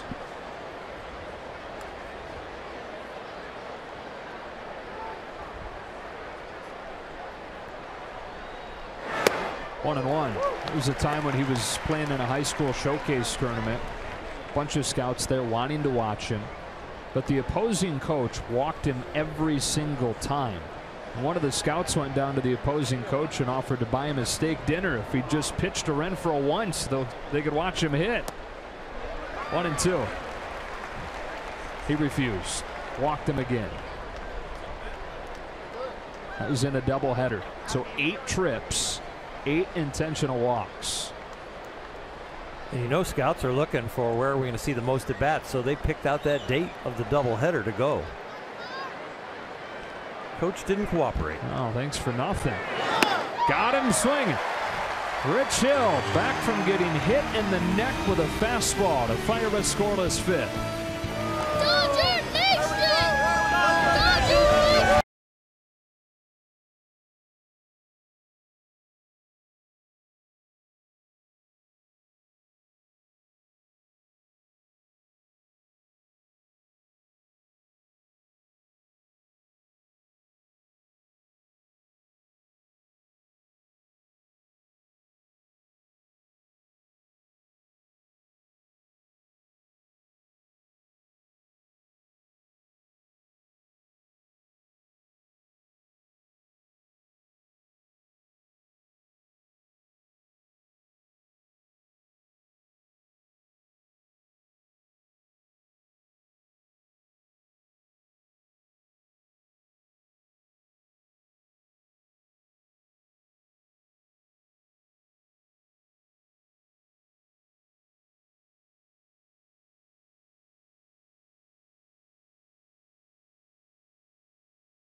Sportsnet LA is brought to you by your Southern California Toyota dealers. Save big on a reliable new 2017 Camry, now at Toyota's National Clearance Event. Cody Bellinger's knocked in both Dodger runs in this one. He leads off the 5th, and on the first pitch takes a strike.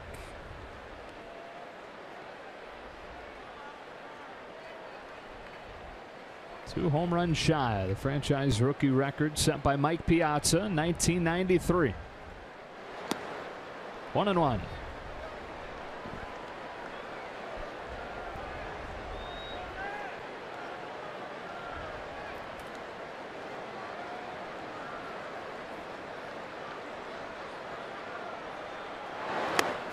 Big rip, 1-2. Youngsters come to the big leagues, they can usually hit the fastball. Cody Bellinger on a grading system of big league hitters, which is graded on a curve all the way from an A+ down to an F. He's an A- at hitting fastballs for strikes.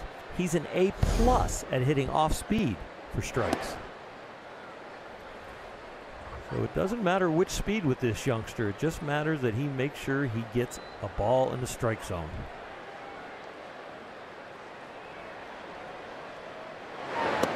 He's worked it full. Nothing scarier than a good hitter that makes you throw strikes. Up and down this lineup.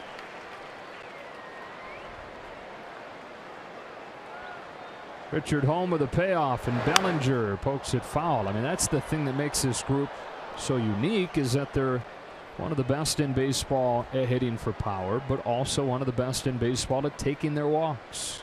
In fact, the best.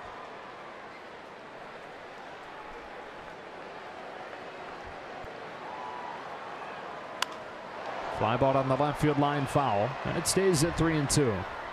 Something he's done really a good job this year adjusting back is that two-strike approach right there. Stays a little taller on his backside, doesn't collapse into the power swing, and then just shortens up and uses his top hand.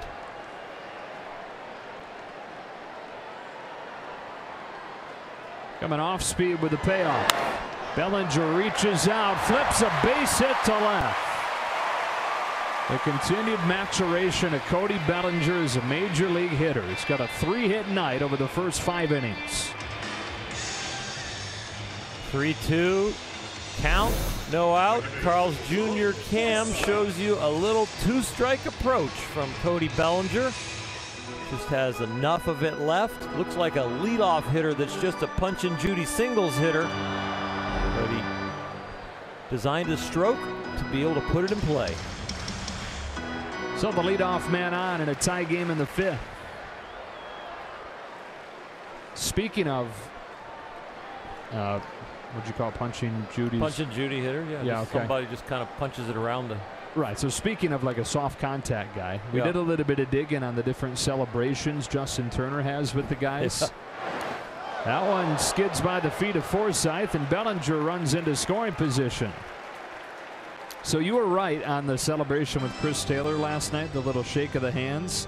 It all goes back to the 4-hit game that Taylor had in Chicago, where all 4 hits were softly hit. And Turner started joking around with him. Barrels are overrated. They made the T-shirt that Alana reported on a couple of nights ago. And so the signal that Chris Taylor gives anytime he gets a soft hit is he kind of shakes his hands as if, you know, that stung. I got jammed. And so they do that now, usually just on blue pits. That was the first time Taylor had done it after a homer in last night's game. The 1-0. Shanked foul, and it's 1-1. And the reason I bring it up with Bellinger is that they have their celebration too. Can't tell exactly what it is. You know, they kind of look like they're like playing the guitar almost and then swing their hands in the air. Well, because Bellinger's first career hit was a swinging bunt, and then he had a bunt single. Turner joked around with him, well, maybe all you got to do to hit homers is just bunt it really hard. And so they make the bunt motion and then swing their hands in the air. 2-1.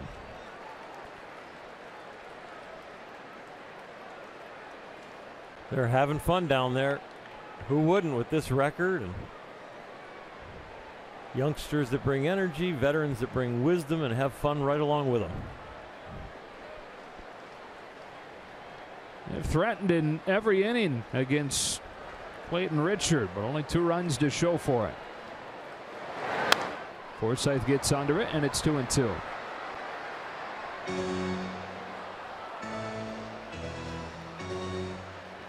The volcano has just been oozing all night, but no explosion yet. Yet to put that big hit on top of some of these place-setting rallies. Already 7 left on base through the first 4 innings. Bellinger at second, nobody out, and a 2-2 pitch to Logan Forsythe.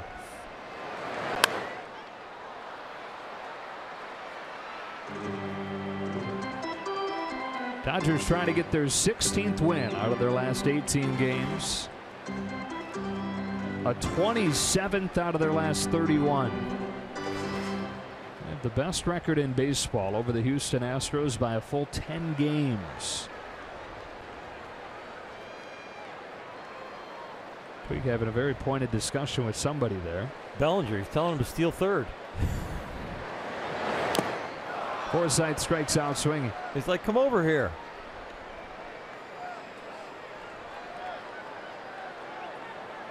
A little bit of an argument from Forsythe. He's saying that ball wasn't caught. He's arguing that it was foul tipped. And home plate umpire Carlos Torres said as much, but he also said that it was caught off of the tip by Hedges.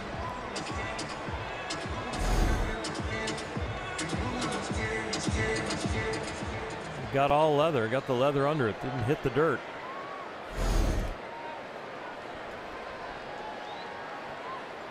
So the 4th strikeout of the night for Richard, and with 1 out, here's Kike Hernandez.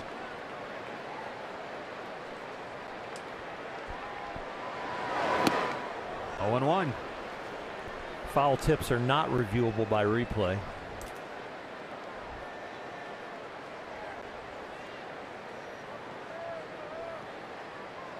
Still coaxing him over there. I think he sees you, Yasiel.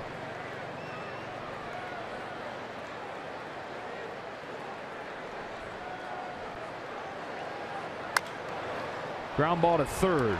Spangenberg on the move, throws him out. They'll throw back to second. Bellinger in there safely. Catcher Austin Barnes.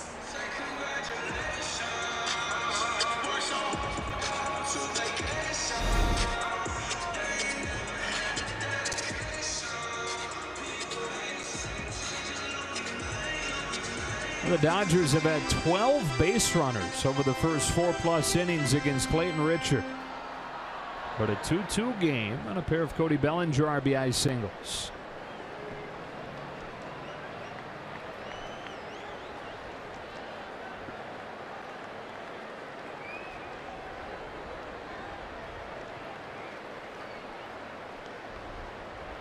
First one to Barnes. Outside, ball 1.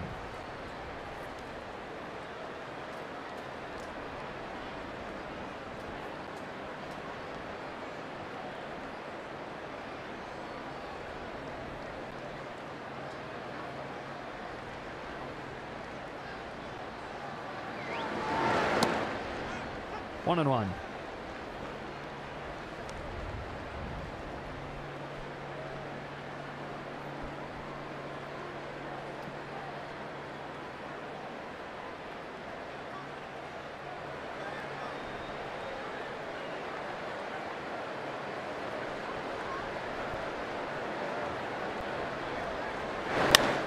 Driven to left center field. Pereira on the move. Won't get there.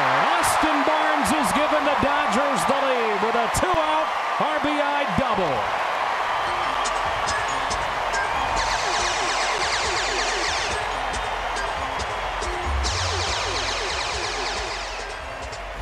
Back-to-back nights, Austin Barnes gets the nod from Dave Roberts to be in the starting lineup, and he rewards the skipper with this 2-out double. With runners in scoring position this year and 2 outs, Austin before that hit was hitting .273.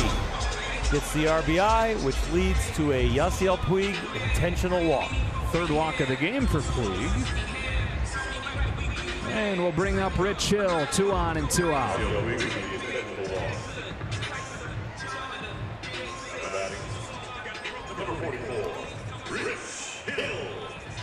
His first trip up there after taking the fastball to 91 off of the neck. His neck is still red. There's actually a welt, it looks like, developing right there on his Adam's apple. Just under it.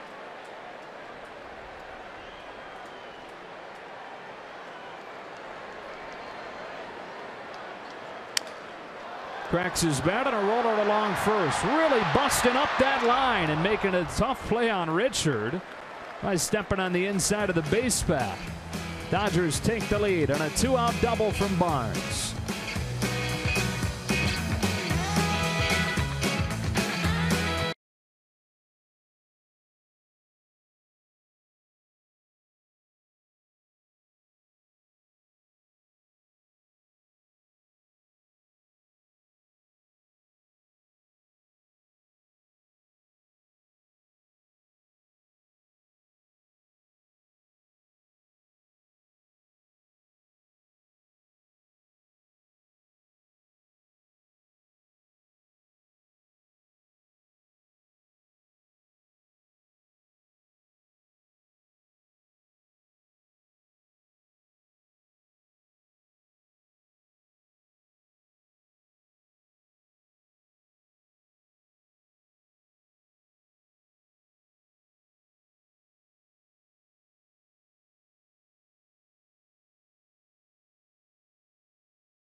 Loans Rocket Arms, couple of veterans who have had to battle through injuries for much of their career facing off.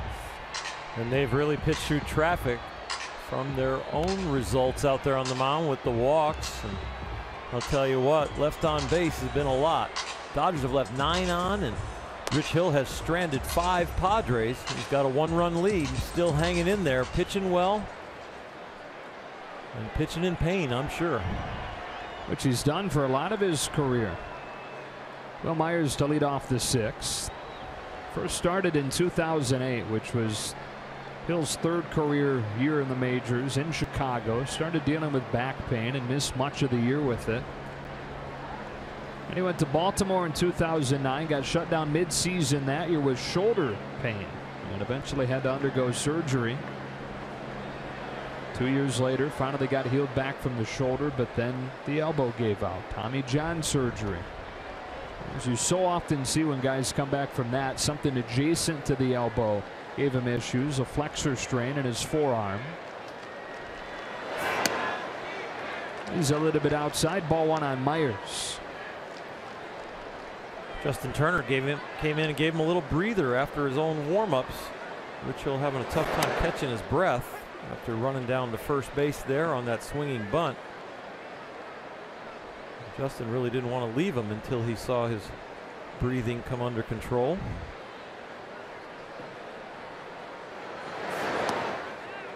Two and one. You see that? It looked like a welt on his neck. Yeah, it sure looks like he got a little burn from the ball, and then also the redness has now got some puffiness around it. 2-2.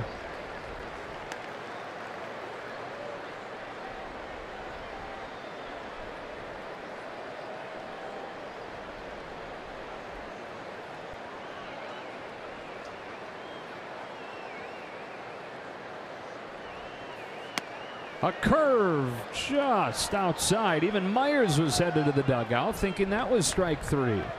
One of the two. The curveball inside early in the count got called for a ball, and then this one on PitchCast, it's away.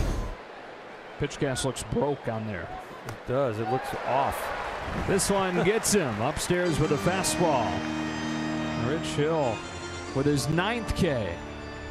The Dodgers not only have the best record in the majors, but top the National League with 6 All-Star selections this year, and now fans can receive an exclusive commemorative photo by purchasing 4 more tickets to any remaining home game.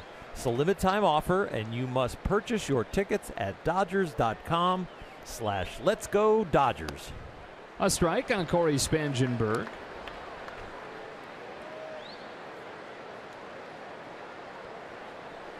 Five-game homestand. He's 3 with the Padres, then 2 with the White Sox. Only 8 home games total this month. Brewers are coming for 3. The final weekend of the month of August. Brewers are part of a really interesting race in the Central. It's turned into a 4-horse race. At the knees for a strike 1 and 2. Got the Cubs, the Cardinals, the Brewers, the Pirates, all within 3 games of first there, and none of them really within striking distance of the wild card.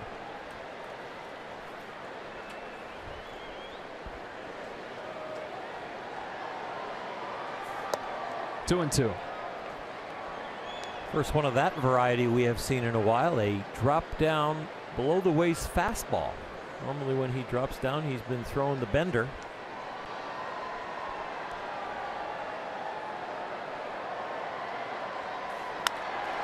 On the ground is second, Logan Forsythe. A bounce, but Bellinger. Not easy on either end. 2 out. Long high hop. Logan uses the elbow to hinge up there, and then Cody Bellinger. Soft hands over there at first. Watch how Bellinger brings the glove to the ball, doesn't give way. Sticks it in the pocket.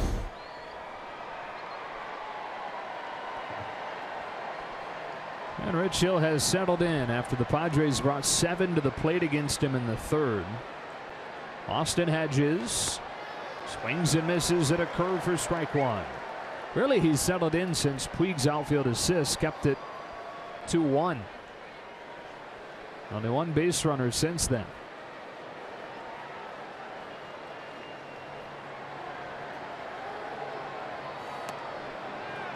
One and 1.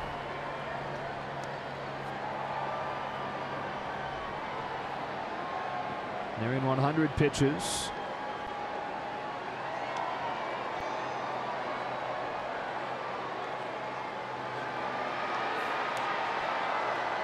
Two and 1.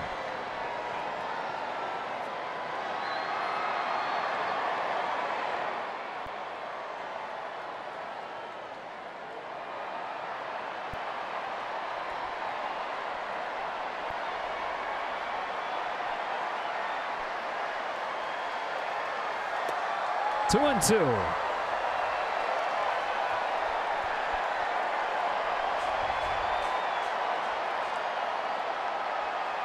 Good chance this to be the final batter that Rich Hill faces, and a chance to get 10 strikeouts tonight.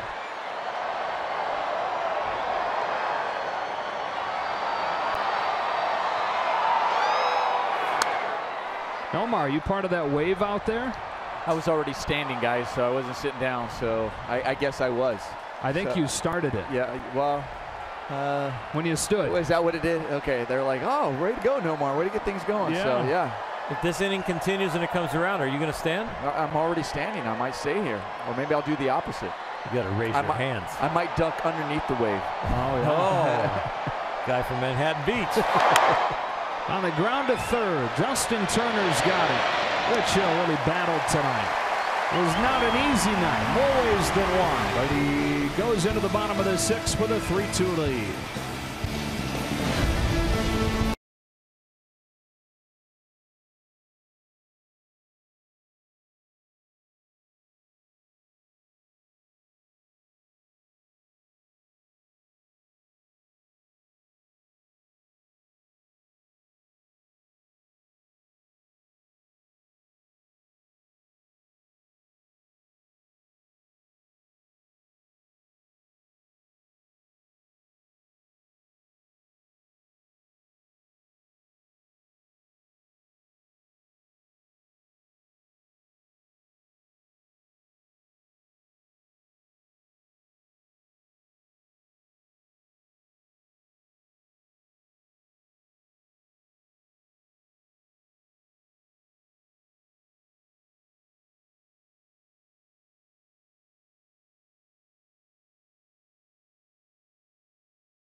Dodgers have a 3-2 lead, and we're going to take a look at our Land Rover Performance Spotlight. Chris Taylor this season as a leadoff hitter for the Dodgers, a 372 average.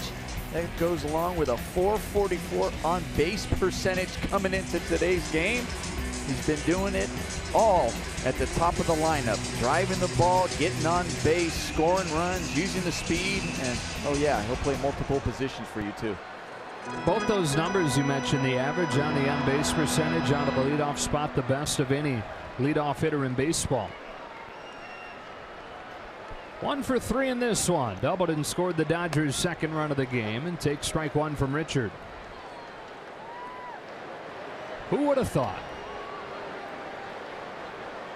Started the season in AAA, losing out on really what was the backup shortstop job.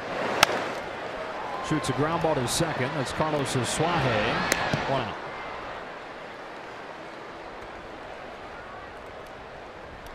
Shortstop, Rich Hill likely finished. And he has been hacking up a lung ever since he got hit in the neck by that pitch.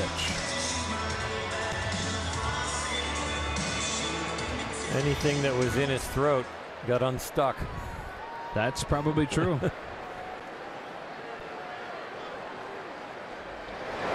Corey Seager looks at ball 1.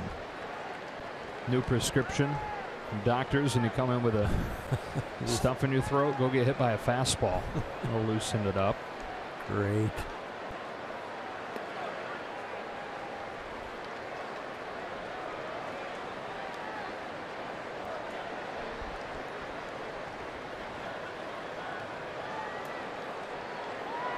Seager 1 for 3. One of the 8 Dodger hits against Richard in this game.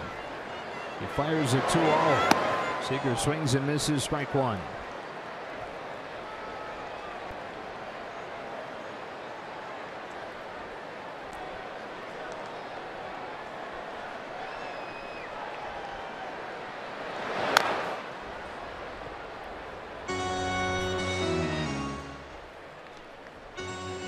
Clayton Richard, the all-star quarterback, went to Michigan on a football scholarship. Originally from Indiana, was Mr. Baseball and Mr. Football as a senior, and he was the valedictorian of his class. He gets Seager swinging for the second out. He went there focusing on football, but lost out on the starting job to Chad Henne, number 10, and decided to focus on baseball.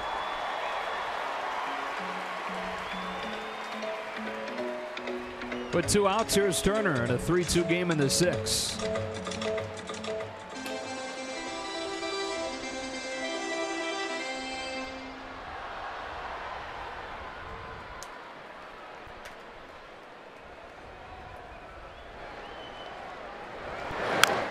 Strike 1.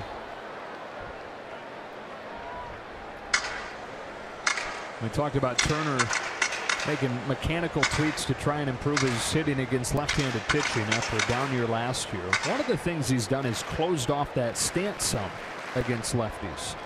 So the ball coming in from a left-hander can kind of simulate the way that it looks coming in from a righty, where he has a more open stance. Shoots it to center, hangs up for Margot, and that's a 1-2-3 inning for Clayton Richard through a 6 in a 3-2 game.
Rich Hill's night is over. Ross Stripling comes on with a 3-2 lead as we go to the 7th inning.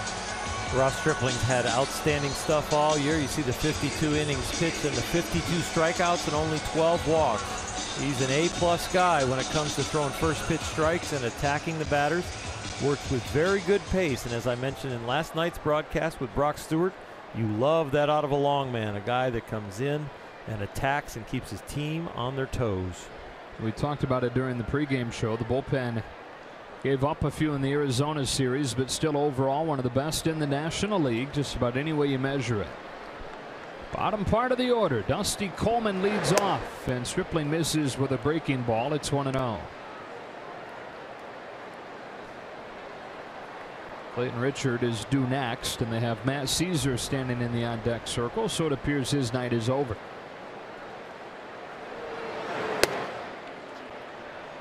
Two and 0.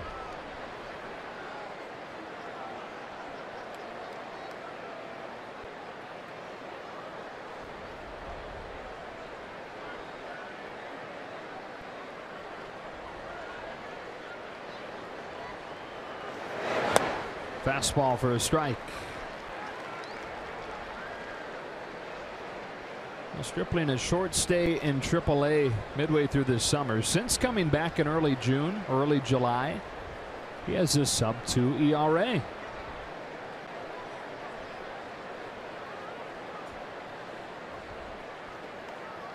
That's the 2-1 fly. Coleman looks at ball 3.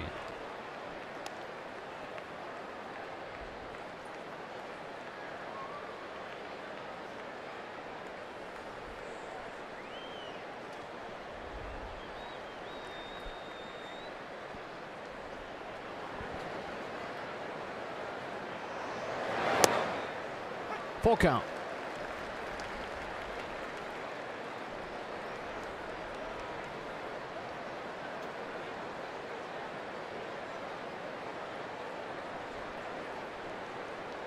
.52 innings, only 12 walks. Expect Ross to throw a strike right here.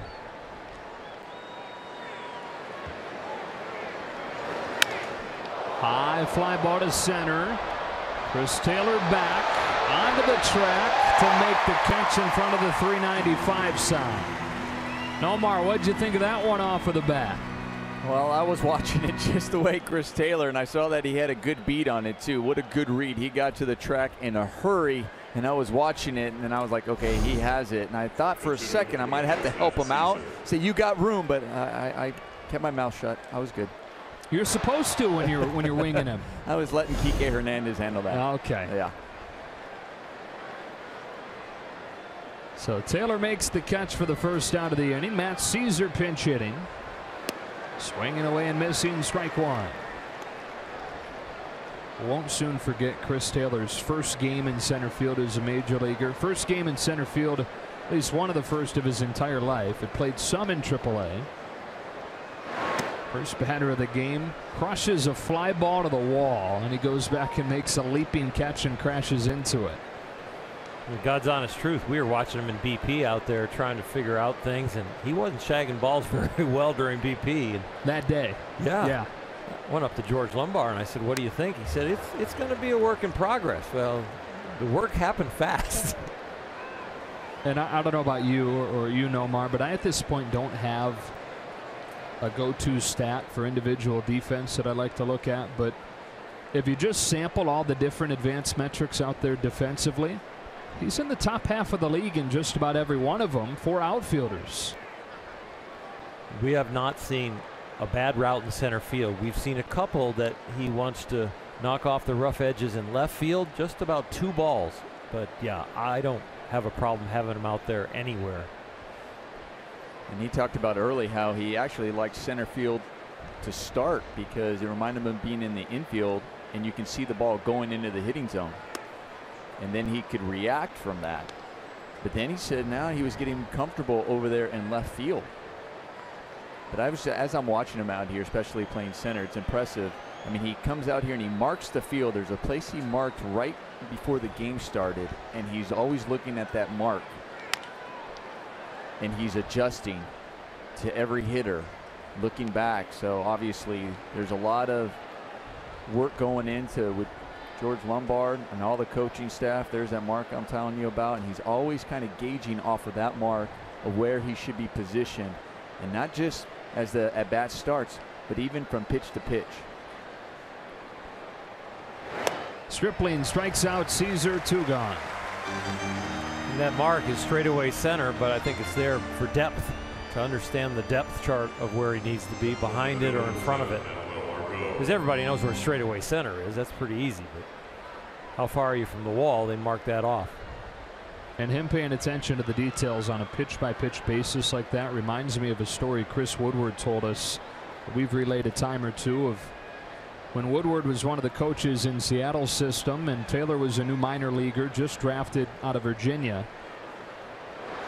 Manny Margot swings and misses, strike 1. But Woodward had a meeting with all of the really young infielders before a game one day. They went over the importance of the details on a pitch-by-pitch basis, positioning yourself every single pitch based on what's coming.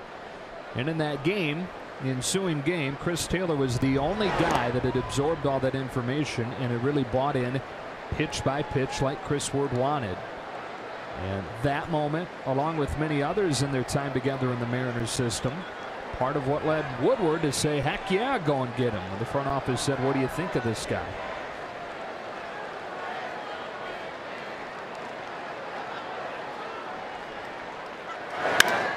Margot crushes a fly ball to deep center field. Taylor's back at the wall, leaps, and it's gone.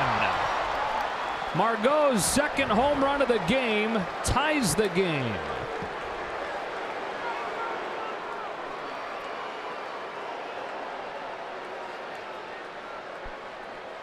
Second baseman number 20,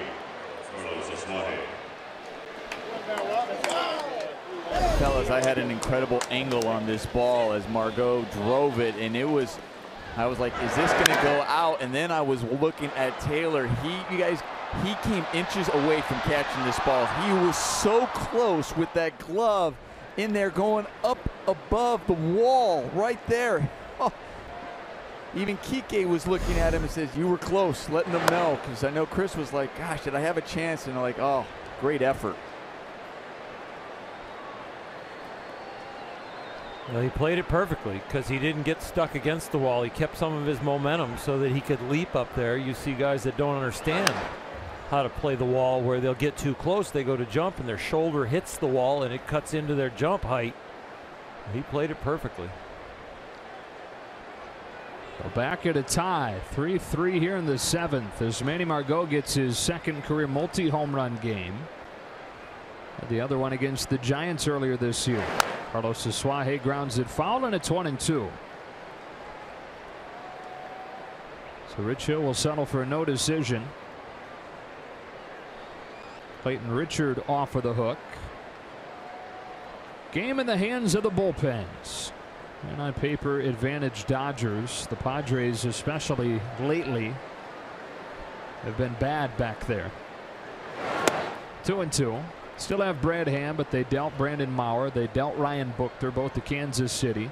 And since those moves, the overall numbers of the bullpen have really tanked.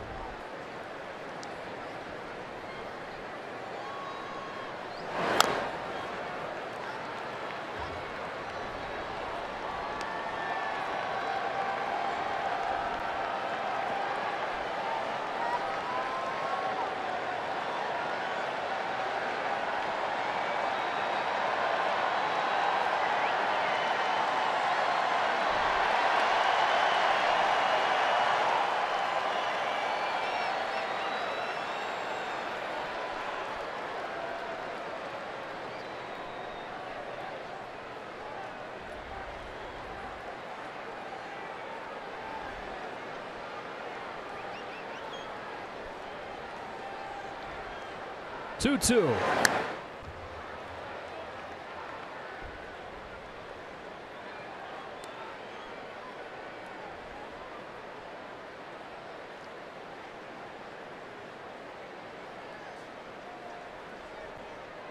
Manny Margot, just 22 years old.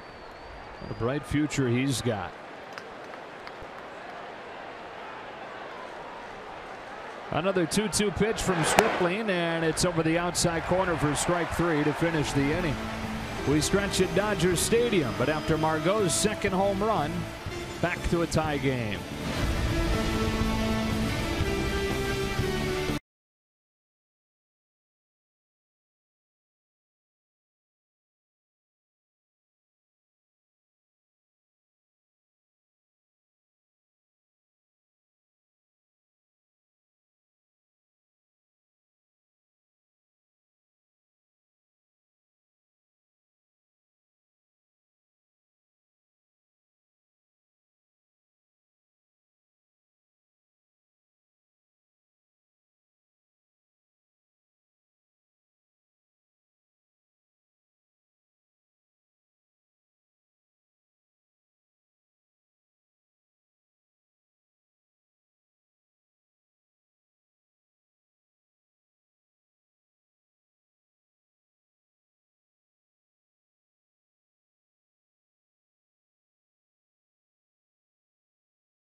Sportsnet LA is brought to you by Nissan.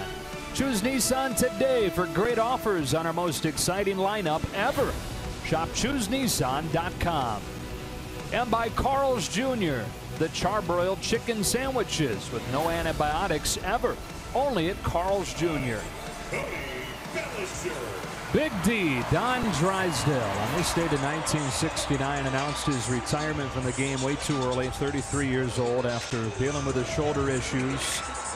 But a Hall of Fame career, packed a lot into a relatively short career. When you wonder what kind of numbers he would have put up had his health not betrayed him there earlier than you ever would have liked. Jose Torres comes into the game for the Padres, tied at 3 to the bottom of the 7th.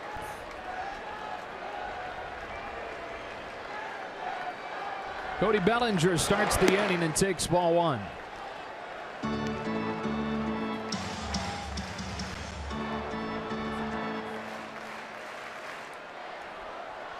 A 3-hit night for Bellinger. He's knocked in 2 of the 3 Dodger runs. He has scored the other.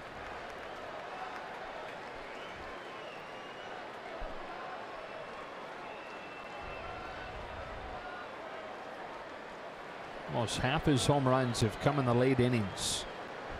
2-0. Fastball, 2-1.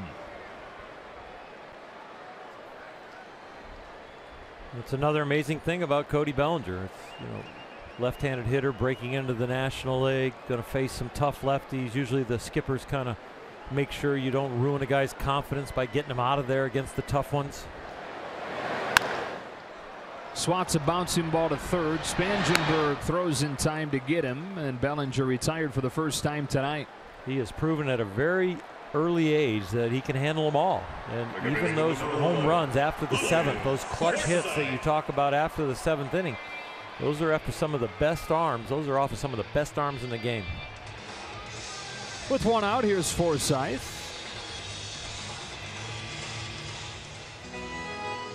Tough night for Logan. Came up with the bases loaded, nobody out in the 3rd, and grounded into a 1-2-3 double play.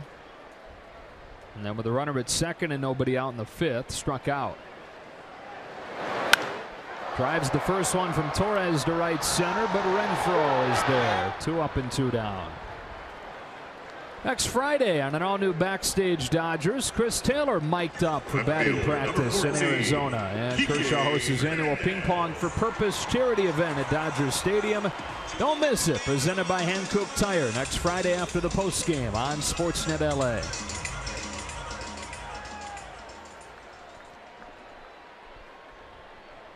Hernandez 0 for 2 with a walk. Happy to see a left-hander come in out of the San Diego bullpen. On the first one, ball one.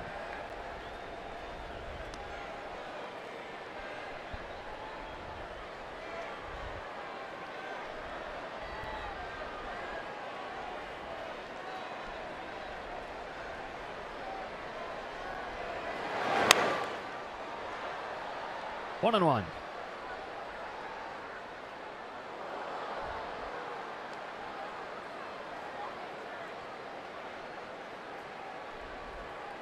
You never really have to tell Kike to loosen it up and make sure you take a full swing, but tie game, 2 out, nobody on. He's looking to make a few more swings like that last one. 10 home runs this year. Ahead in the count, 2-1. Of course, 9 of those 10 home runs have come against left-handers like Torres.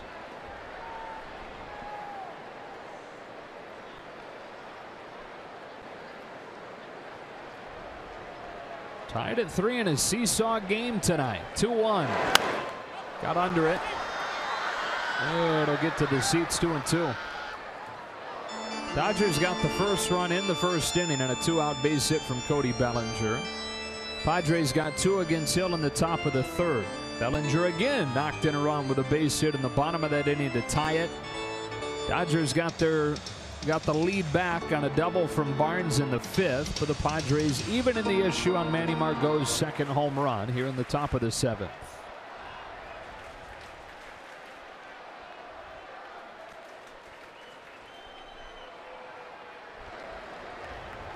And now Jose Torres out of the Padres bullpen trying to work a 1-2-3 inning. He does, getting a fastball to 97 by Hernandez. On to the 8th, locked at 3.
Thursday, August 16th, when the Dodgers host the White Sox. The first 40,000 fans in attendance will receive a pair of LA branded socks presented by New Balance.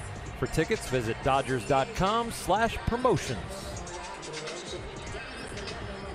Quick 2-game series with the White Sox. Tuesday, Wednesday, then the Dodgers on to Detroit and Pittsburgh. Pirates are suddenly back in the race, that central race we were talking about earlier. Andrew McCutchen, who when the Dodgers saw the Pirates in early May was completely lost, has become one of the best hitters in baseball over the last 2.5 months or so. Become himself. Yeah, that's right. Heart of the order for Stripling, Jose Pereira. Strike one.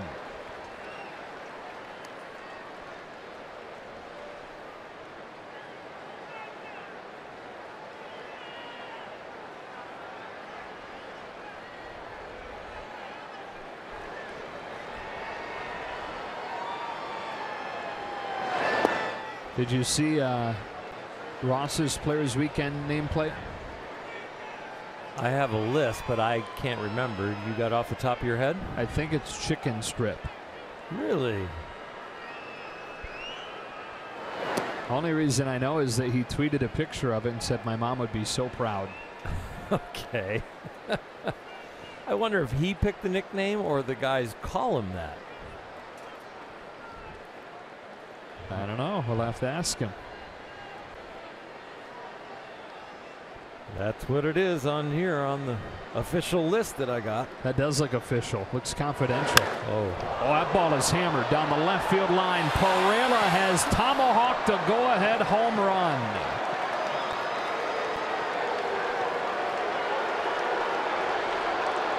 Second inning in a row, Stripling gives up a solo homer, and the Padres go from down one to up one just like that.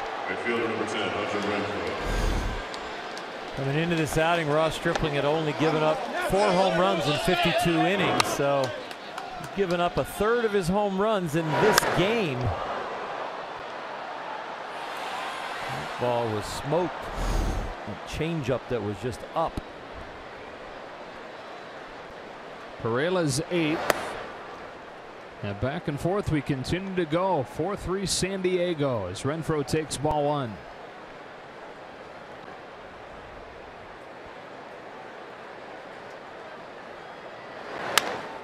Chop to third. Justin Turner's got it.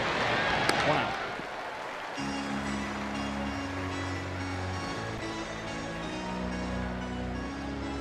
First baseman number 4, Will Myers.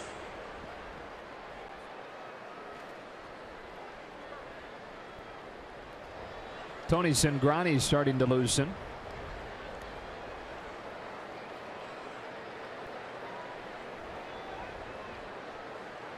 Here's Will Myers.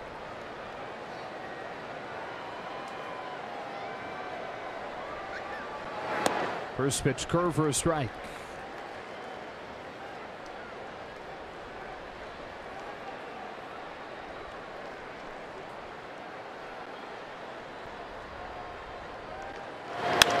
Driven to center field on a line. Chris Taylor's there for this one. 2 out. Stripling not fooling anybody in his 2 innings here against the Padres. He's getting the ball over the plate. They are finding a way to hit it hard. Even the outs have been a little loud.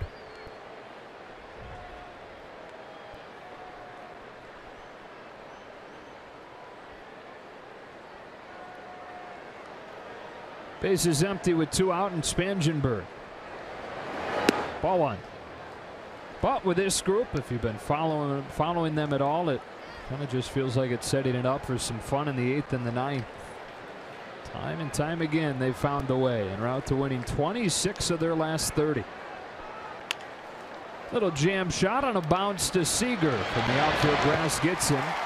But the Padres get their 2nd solo home run in as many innings and have taken the lead against Stripling and the Dodgers.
As soon as we finish, Access Sportsnet brought to you by your Southern California Nissan dealers, John and Jerry and Ned.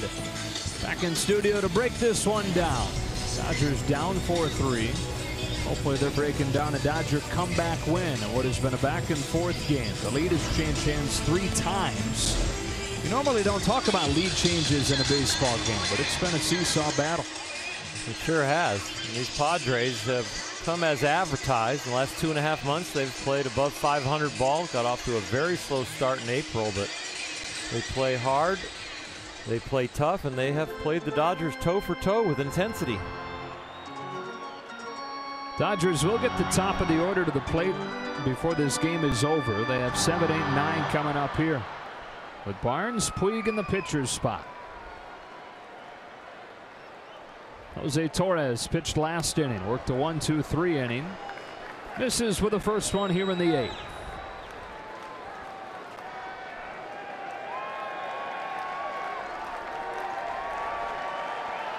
Stammen and Hand both getting loose in the Padres bullpen. That's a strike, 1-1.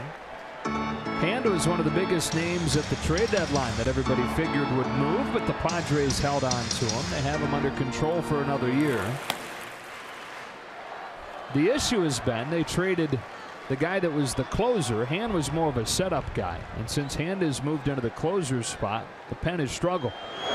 Kind of the trickle-down effect of those moves, sending Mauer and Buchter to Kansas City. Everybody gets a little higher leverage spot.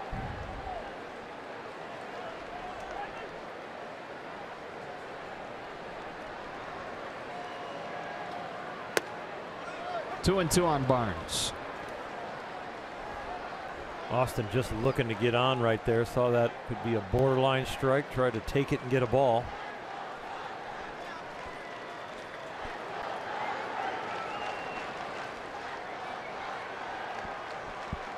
Barnes starting the 8th for the Dodgers. Running the count full. Gave the Dodgers their last lead with a 2-out RBI double back in the 5th.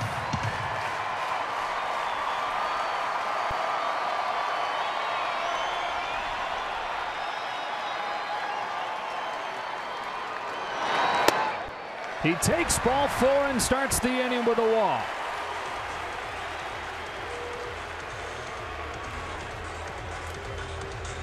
And it brings up Yasiel Puig. We look back at our Arco top tier play of the game. Yet another to his defensive highlight reel. A run scores, but with 2 outs, Yasiel cuts down the next one. A great throw, moving away from home plate.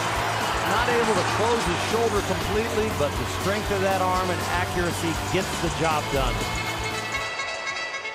He has walked all 3 times tonight.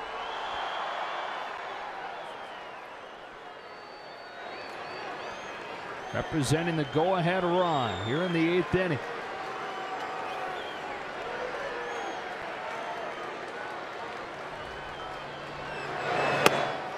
Inside ball 1. One of the quirks of what Puig is doing this year is that almost all of the damage has been against right-handed pitchers, even though throughout his career he's been good against lefties. It's Kyle Farmer to the on-deck circle in the pitcher's spot. Here's a 1-0. That's ball 2.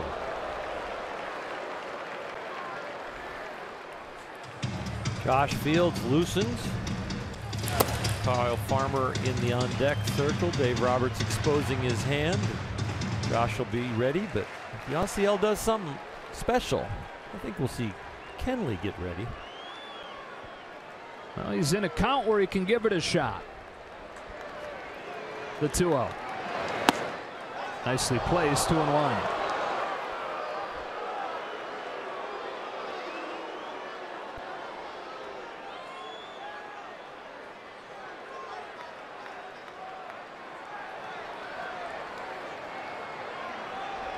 Barnes the tying run at first. Nobody out, 8th inning.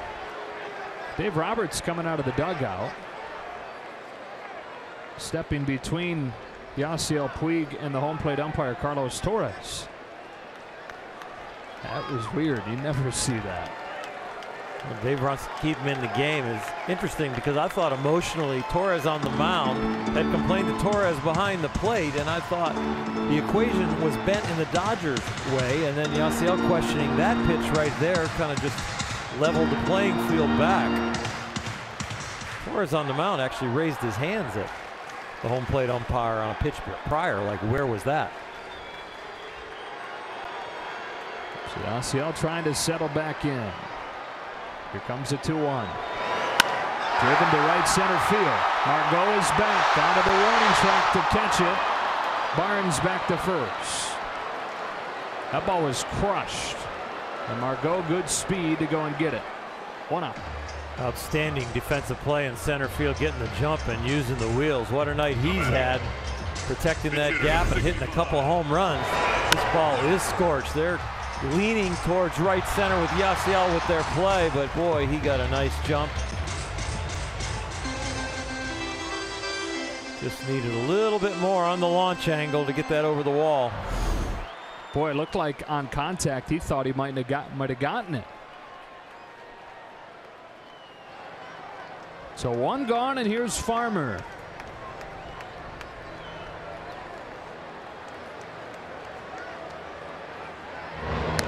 One career at bat in this ballpark. The first at bat of his career, and he knocked in the 2 runs to win the game against San Francisco with a double down the right field line.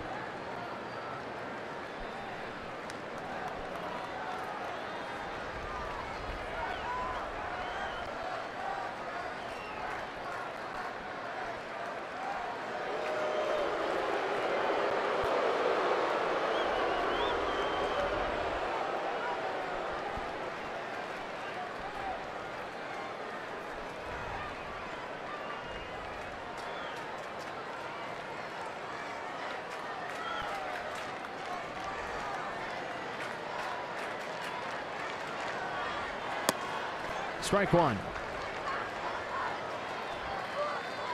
On yesterday's finale in Cincinnati for the Padres, they held a 3-2 lead entering the 7th inning, wound up losing that game 10-3.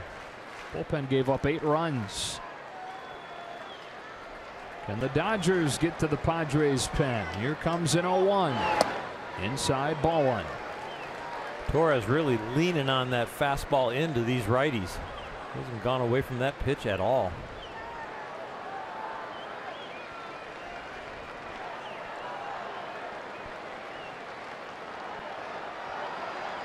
Farmer does have home run power. Hits a high fly ball to deep left field. Pereira's back onto the track to make the catch at the wall. Back-to-back flyouts to the warning track, and 2 out in the 8th. Center fielder, number 3, Chris Taylor. Those of you who know this time of year and what happens with the weather after the sun goes down, the ball doesn't carry quite as much here, a little chillier. 70 degrees on the scoreboard there. Different than the 80 degrees indoors in Arizona where the ball was jumping. So Andy Green is going to make a double switch with the top of the order and Chris Taylor coming up.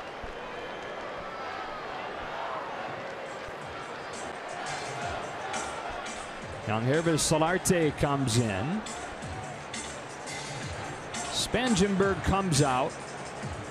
And Brad Hand will be the San Diego pitcher when you come back.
Dodgers baseball on Sportsnet LA is brought to you by BMW.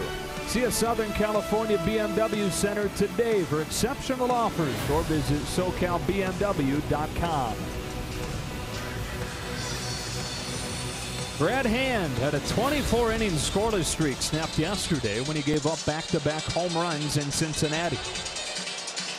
Fastball, curveball, slider, change, so a wide array of pitches coming out of the pen. Most relievers are two-pitch guys. If they do have a third pitch, they'll use one against righties, one against lefties. Here against Chris Taylor, Hand is going to mostly use his fastball and his slider.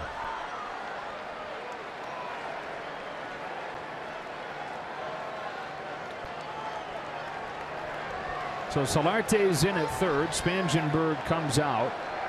Solarte will bat third in the ninth inning. Brad Hand's first pitch to Chris Taylor. Bends in for a strike. Boy, Puig and Farmer both just missed. Been loud outs when the Dodgers were on the mound, and then a few balls left the park, and then the Dodgers come up and they make some loud outs, but haven't had one leave the park lately.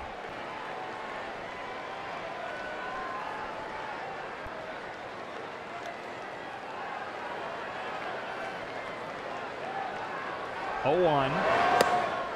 Low and in, 1 ball and 1 strike. The other 1 for 4 in this one. Baez and Fields both loosening. Fields pretty much ready to go at this point. Baez got up second. Barnes started this inning with a walk. He's still at first after the 2 loud outs.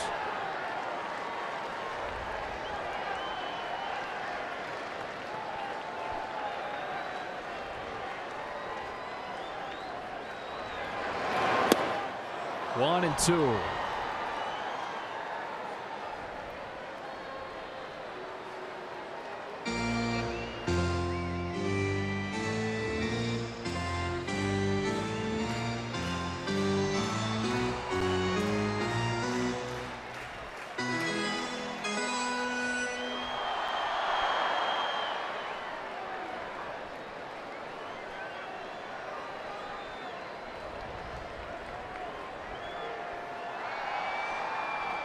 And coming inside with this 1-2 pitch. Didn't miss by much. It evens at 2-2.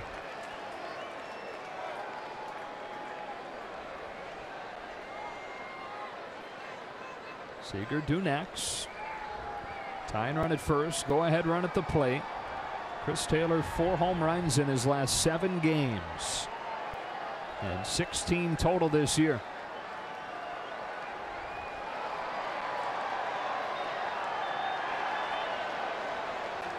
2-2 on the way. In the dirt, Barnes takes off. He's into scoring position.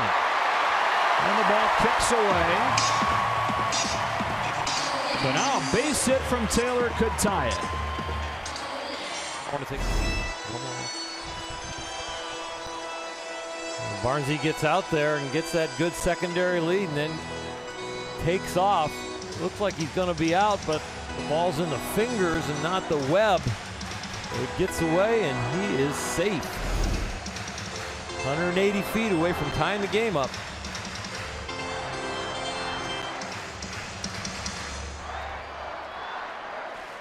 Hedges in hand. We'll talk a little bit more about how to try and finish off Chris Taylor.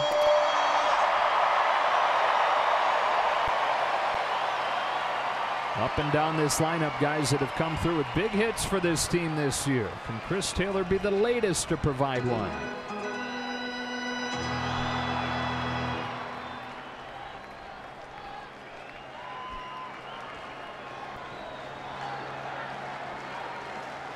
Tying run at second with 2 gone in the 8th.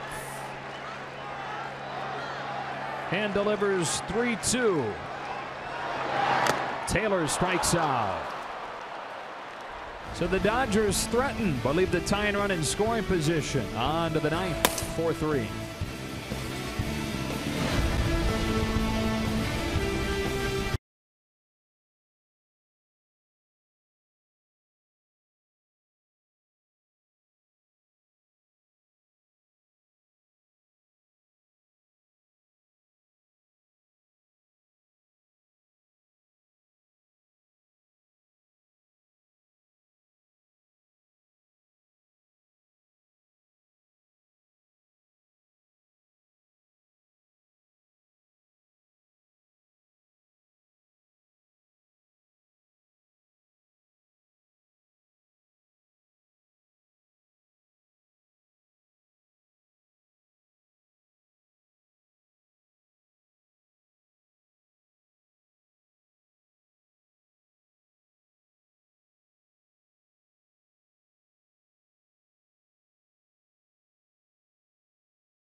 in his last outing, really impressive. 2 innings against Arizona and that 3-2 win in Game 2. Didn't give up a run. We even saw him break out a changeup, and Josh Fields has had a very solid year, up and down a little bit when they've made some roster moves, but outstanding velocity, and this year the command has been a lot better. Used to be predominantly a high fastball pitcher with a very rare curveball, but now there's a lot better mix. Was sent down to AAA a couple of times, most recently at the end of June, and since coming back at the beginning of July has a sub-2 ERA. Trying to work a quick inning here, keep it 4-3, and the Dodgers have Seager, Turner, Bellinger due up in the bottom of the ninth. Sounds like some fun. Sure does. I think the fans will be into it. Just post a 0 right here and let him anticipate a comeback. It's the bottom of the order. Austin Hedges leads off and takes ball 1. Dodgers have done a good job on Hedges this series. 1 for 22 against LA. Not that he's set the world on fire against everybody else. Only hitting .224 overall, but he does have 15 home runs. They think he will grow into a very capable major league hitter to complement what they already think is elite defense at catcher. In that position, you can wait for the bat if the defense is superb. 2-1.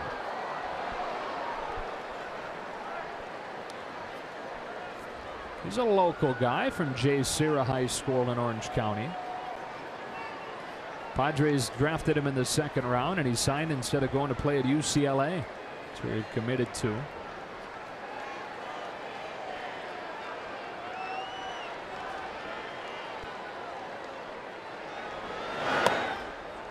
He's ahead of Fields 3-1.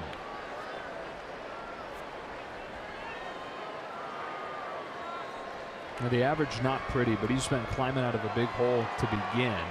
Started the year 0 for 24. That can take you a full year to kind of even that out. It's under it. It's back and foul. 3-2.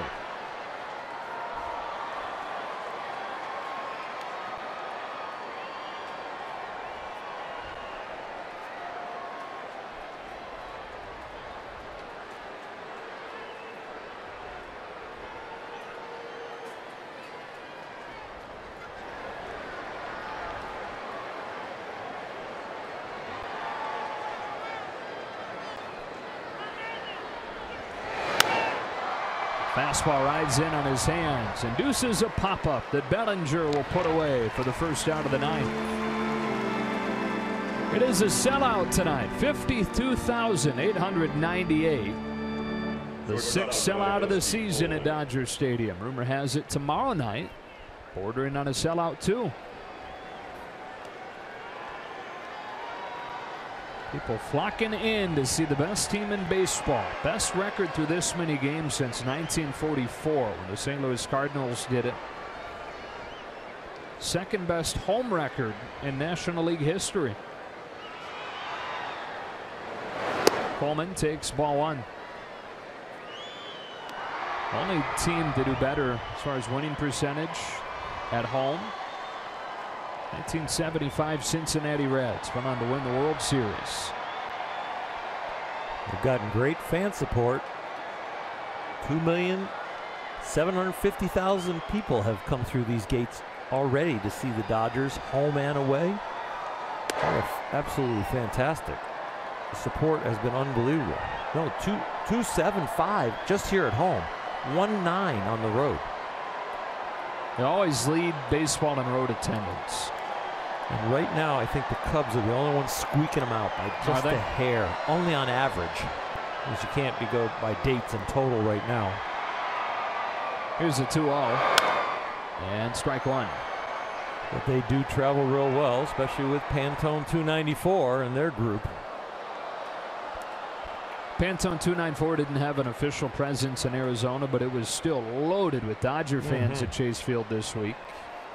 Made for some really good atmospheres, even though the place wasn't full. The Dodger fans who were out noising them for sure, and Arizona scoreboards were trying to entice the Diamondback fans to cheer louder than the Dodger fans. They were having a tough time, even with the prompting.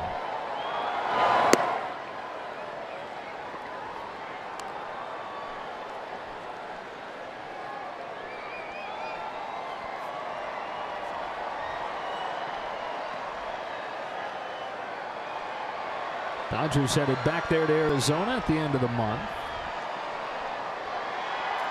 Arizona will come here during September.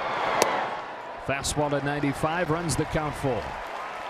Josh Fields with great life on his fastball tonight. Not only is it firm, but it has a nice tail to it, in on these righties.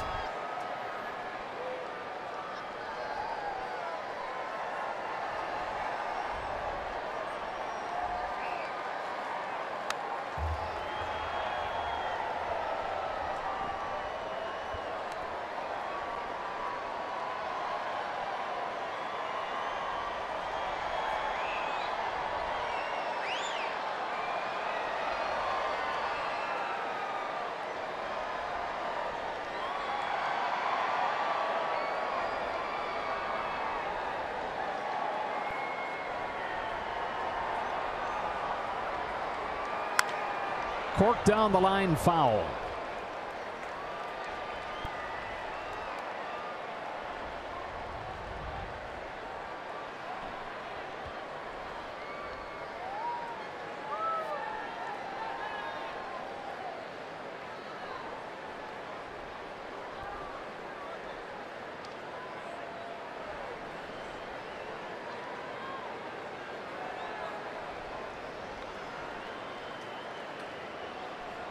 Here's another payoff. Coleman down swinging. Fields turns it up to 98 for that strikeout. Fireworks in the air after the game. Dodgers looking for some fireworks in the bottom of the ninth. Josh Fields looking to give him that opportunity here, only down by 1. And an opportunity to work a 1-2-3 inning. Young Hervis Solarte comes up. Missed more than a month with an oblique injury. When he went down with that injury, he was their best hitter at the time. And after a slow start and returning in late July, red hot on the road trip they just came off of, hitting close to 500. Or I guess if they're still on. High fly ball to right. Yasiel Puig drifts back on it.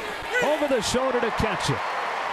All right. Corey Seager, Justin Turner, Cody Bellinger due up against Brad Hand. Is there magic in the air tonight?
The bottom of the ninth inning with the Padres in front 4-3.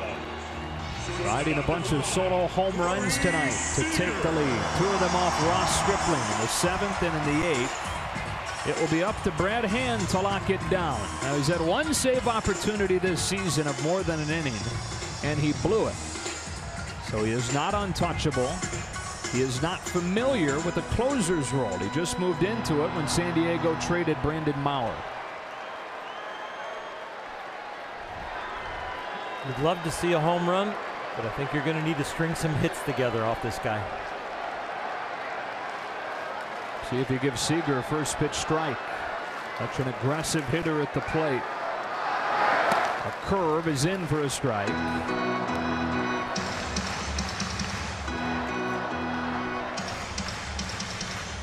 A lot of people thought Brad Hand might wind up a Dodger at the deadline this year, but A.J. Preller and the Padres decided to hold on to him.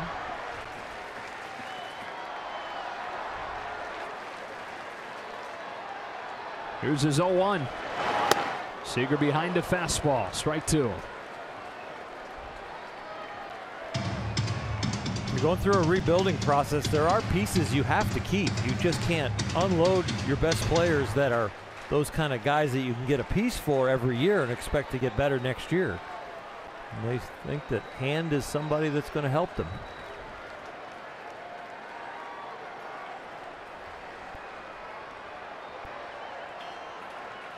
Oh-2. Seager takes, not an easy one to lay off of. Ball one.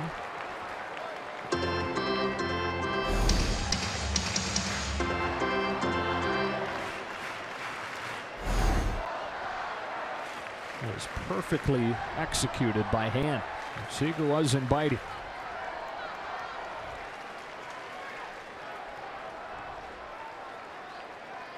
Now the 1-2. Got him swinging. One up. Corey did a great job to get to that second breaking ball. Just missed it, but the first take was unbelievable. The second one, when he offers with the swing, he was correct. It was going to be a strike. Just missed it.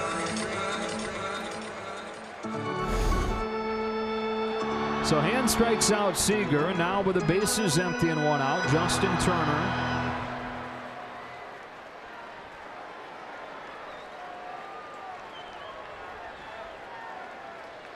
One swing could tie this game. 4-3 in the ninth. Here comes Hand. He got under it.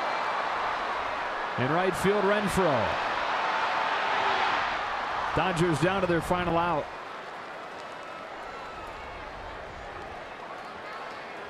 Baseman number 35, Cody Bellinger. It's up to Bellinger.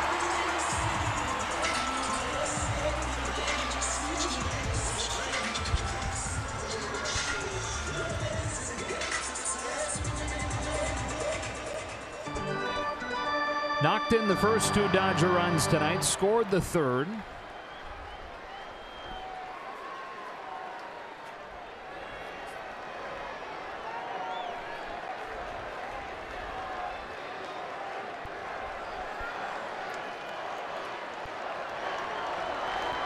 And to the rookie Bellinger with the first pitch. A breaking ball to the bottom of the zone for a strike.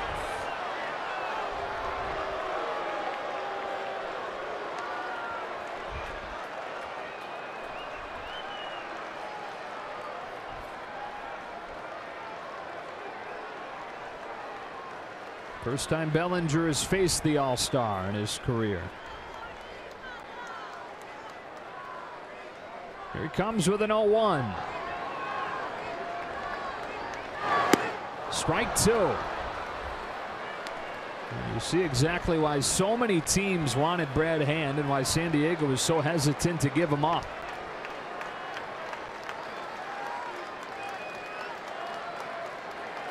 Ninth inning, eighth inning, close games. Breaking balls are dangerous pitches unless you execute them consistently, because the hanger changes everything.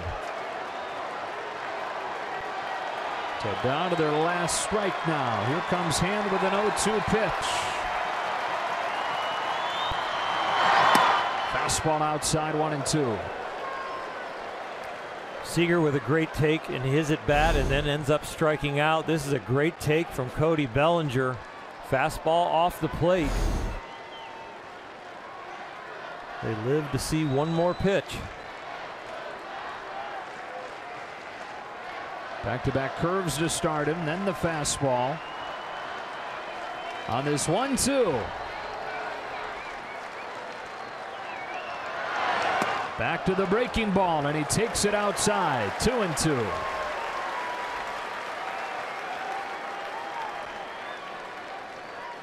Bellinger can reach. Forsythe would have an opportunity.